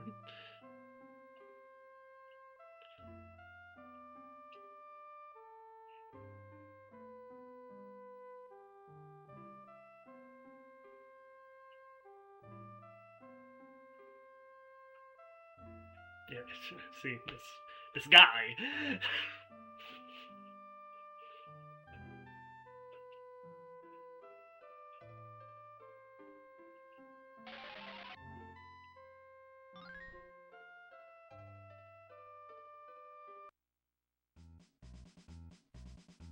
Like, in today's world, Edge is like one of those self-proclaimed alpha male types, right?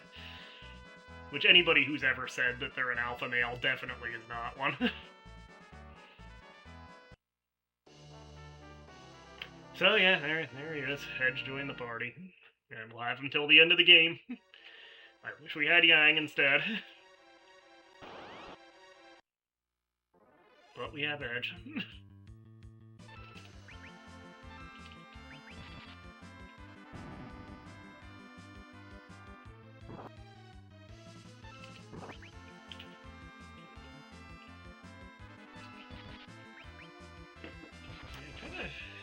I wouldn't mind, like, I was actually a newcomer to the Life is Strange series. Like, I know the first game's like a decade old, but I didn't play it until this year, and I played the whole series now. You know, all the Pricefield ones, and Life is Strange 2, and True Colors, the two that are not part of that story.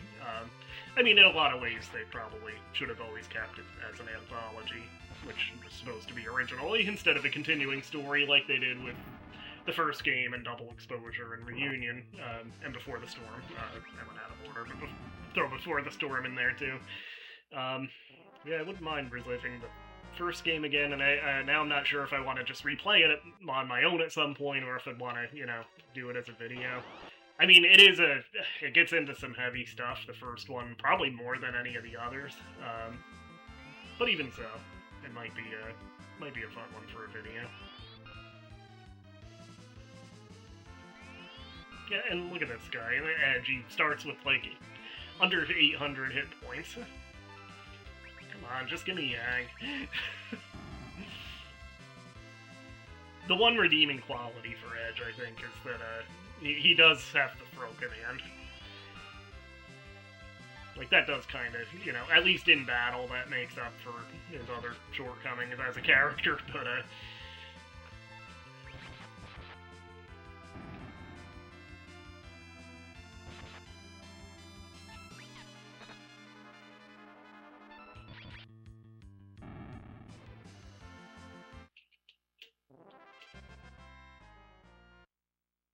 I know I missed a chest there, but I don't want to go back at this point.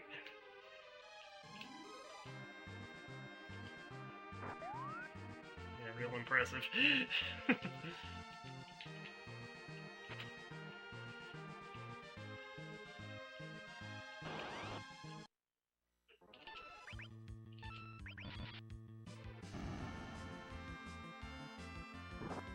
You weak ass.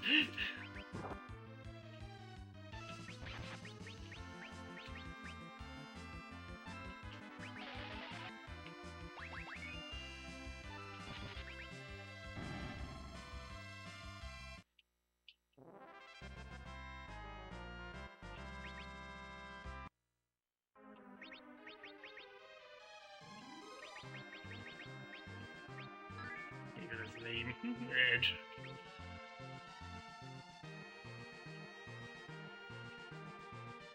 Thought he was real badass naming himself that, right? You're not Adam Copeland, my dude.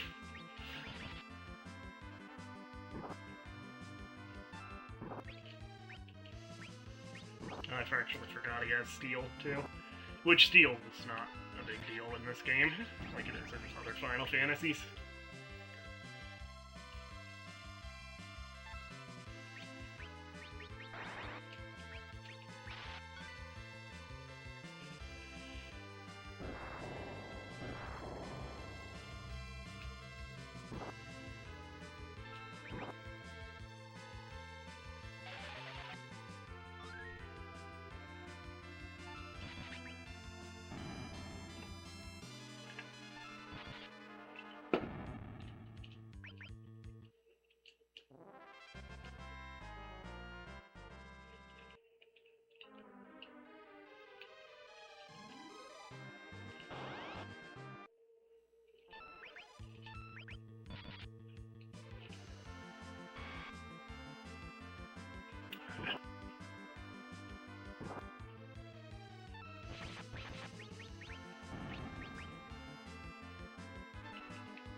Should probably look at Edge's equipment, right?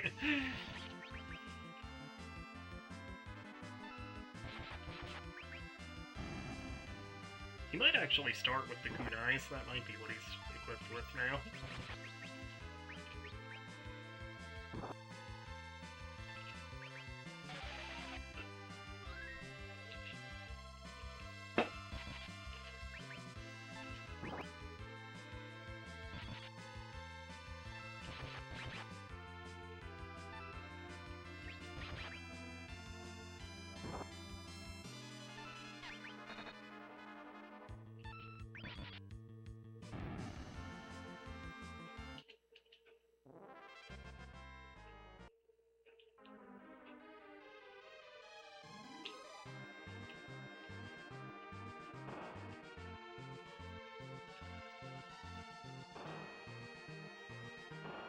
Alright, I think we were maybe supposed to go in the middle there first.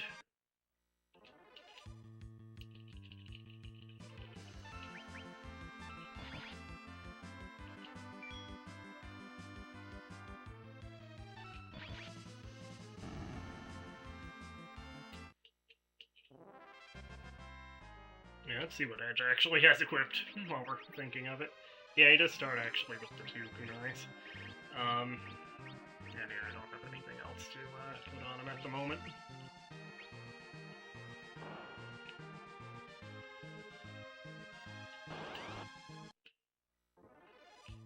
Yeah, I don't think I feel like fighting that group.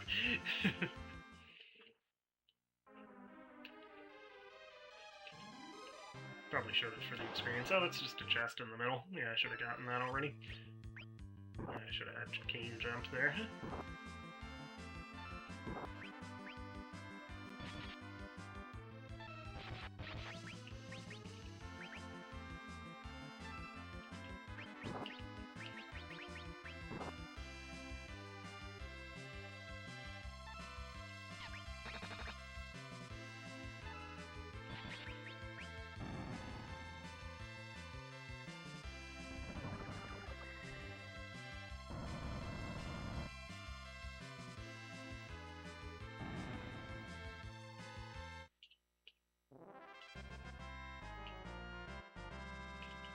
Cabin, that's nothing to sneeze at. Oh my god. That's not good.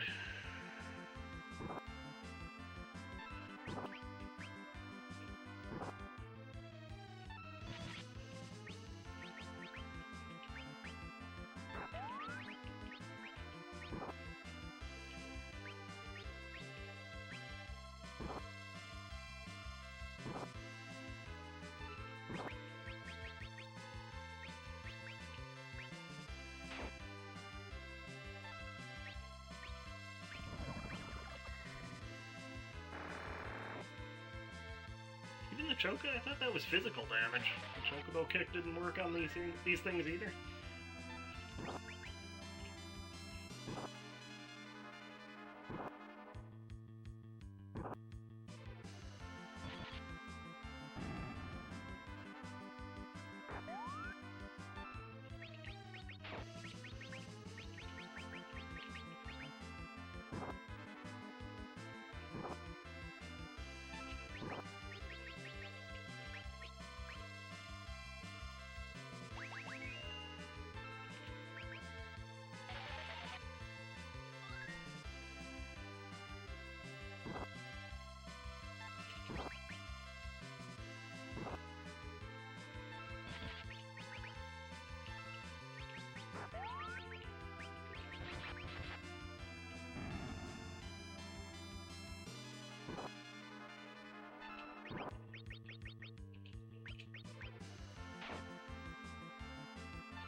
Jump.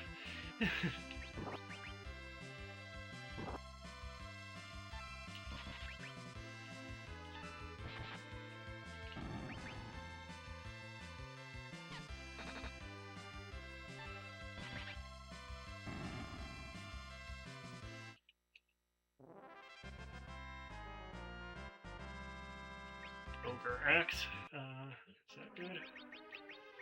I mean, it's good against ogres, I know that. Let's see how it does on Cecil here. Yeah. Get that to him for a while.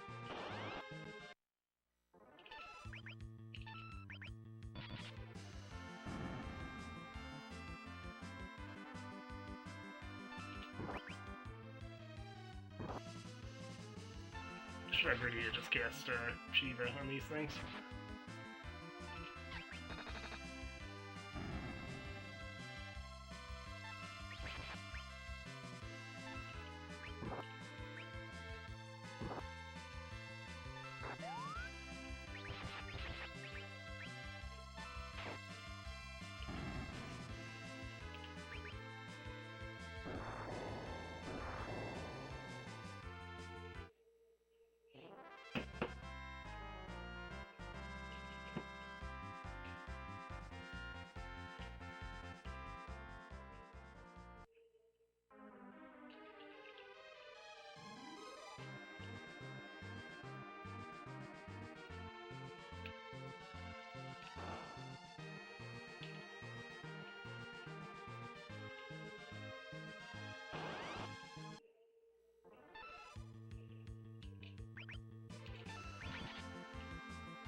I think we actually might have already gone through those doors on the first trip through here.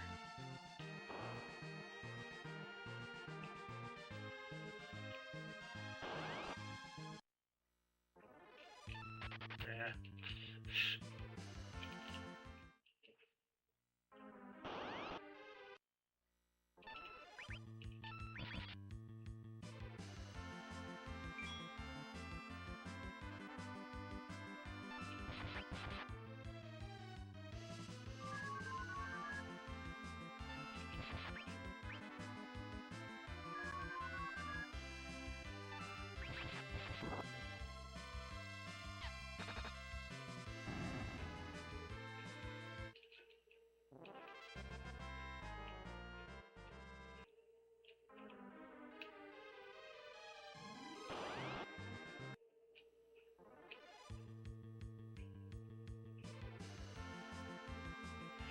Alright, I'll fight him.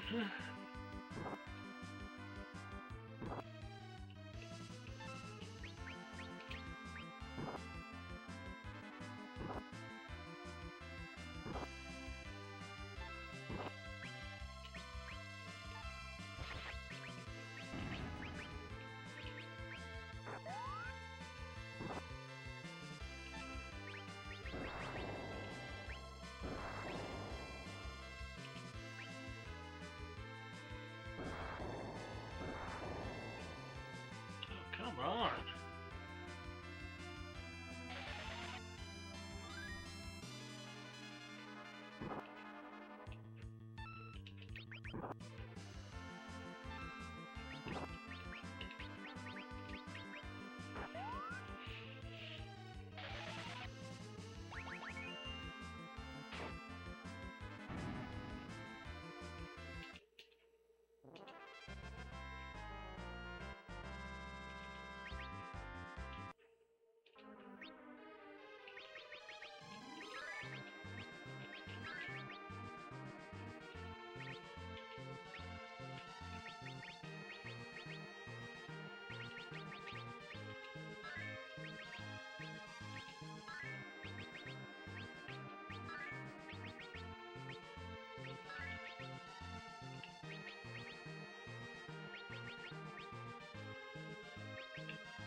So this is actually kind of essentially a story battle.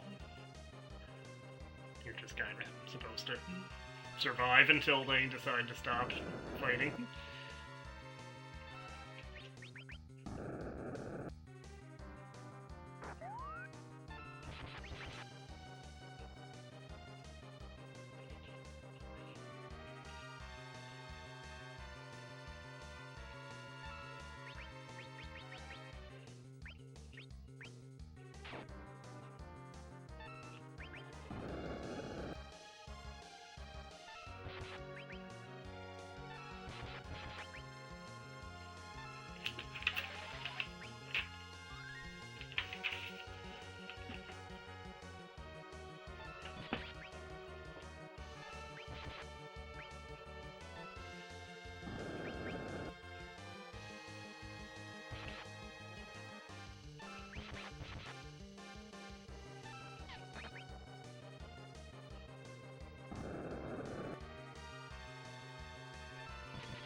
Hey, Edge, your son. Well, that's not really going to be an incentive to not kill us, isn't it?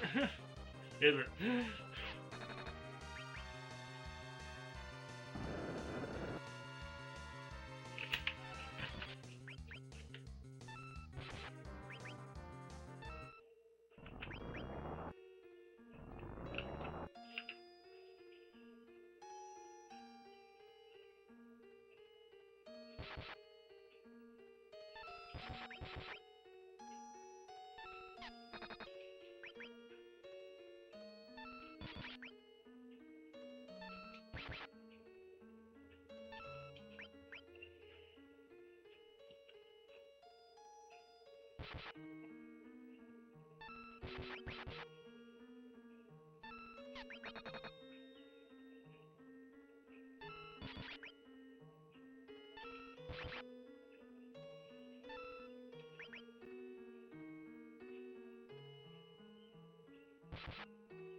Why, this is taking a long time to wrap up for a story scene disguised as a battle.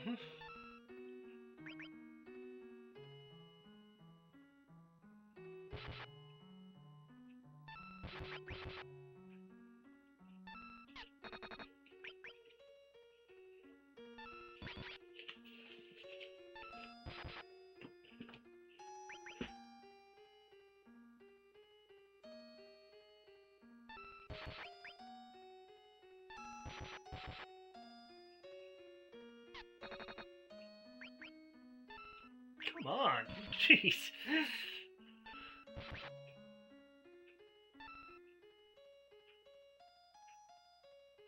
Does it?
Oh, actually, before we do this, I think... Oh, come on. I think there's a chest with a lot of gold over to the left, so, which will let us. Let's just run over there before we actually fight him, and I'll actually put the, ice sword back on Cecil for this battle. Oh yeah, that's a spicy meatball. Alright, so she has ice arrows. Ice brand back on him. There's the ice spear. Okay. Alright, let's do it.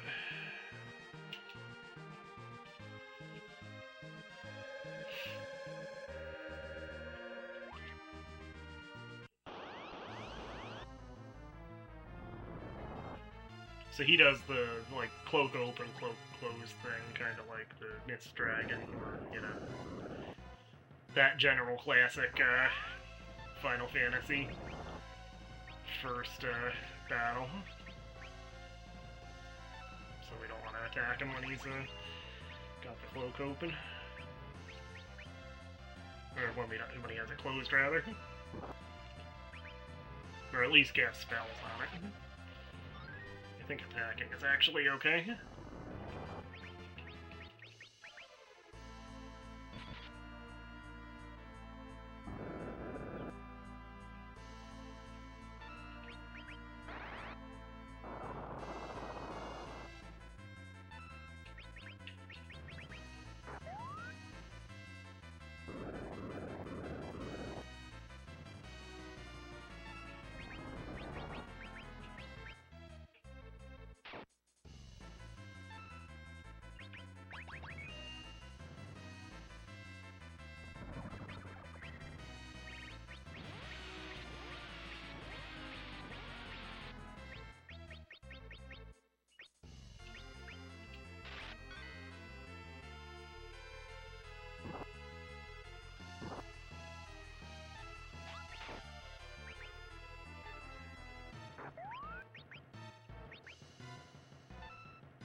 Kane's jump is doing buku damage there.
Oh, no. So, with this done, once we get to a point to save, I'm gonna save and quit for now. It's already later than I wanted it to be.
Just trying to get to a save point at this point.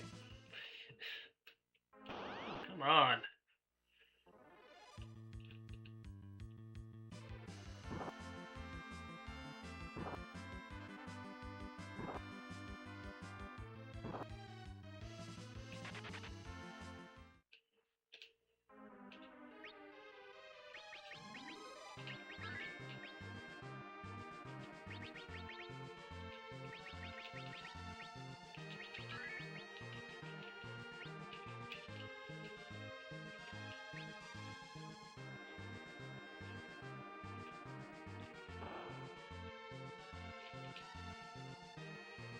Oh yeah, here's the second airship.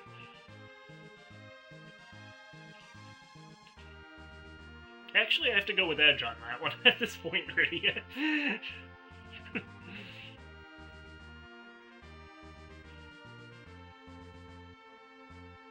So you have the Enterprise and you have the Falcon. See what you did there. Of course, you'd also have the Falcon in Final Fantasy VI.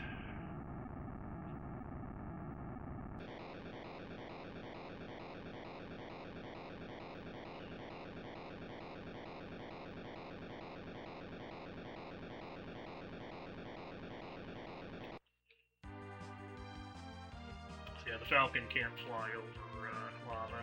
Actually, I don't think the Enterprise can at this point either. But, yeah, let's just park this by the castle and save. Use a cabin first.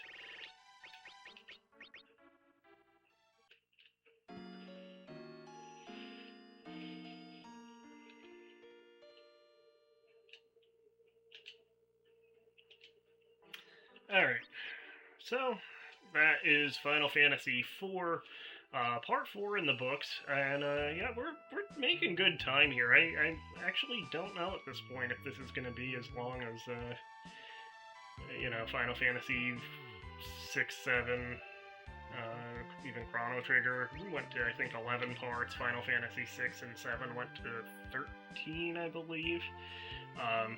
The playlist I have for Final Fantasy VI, I think, has 14 videos in it, but the last one is the one where I just play, like, the first 2 hours of the Japanese version.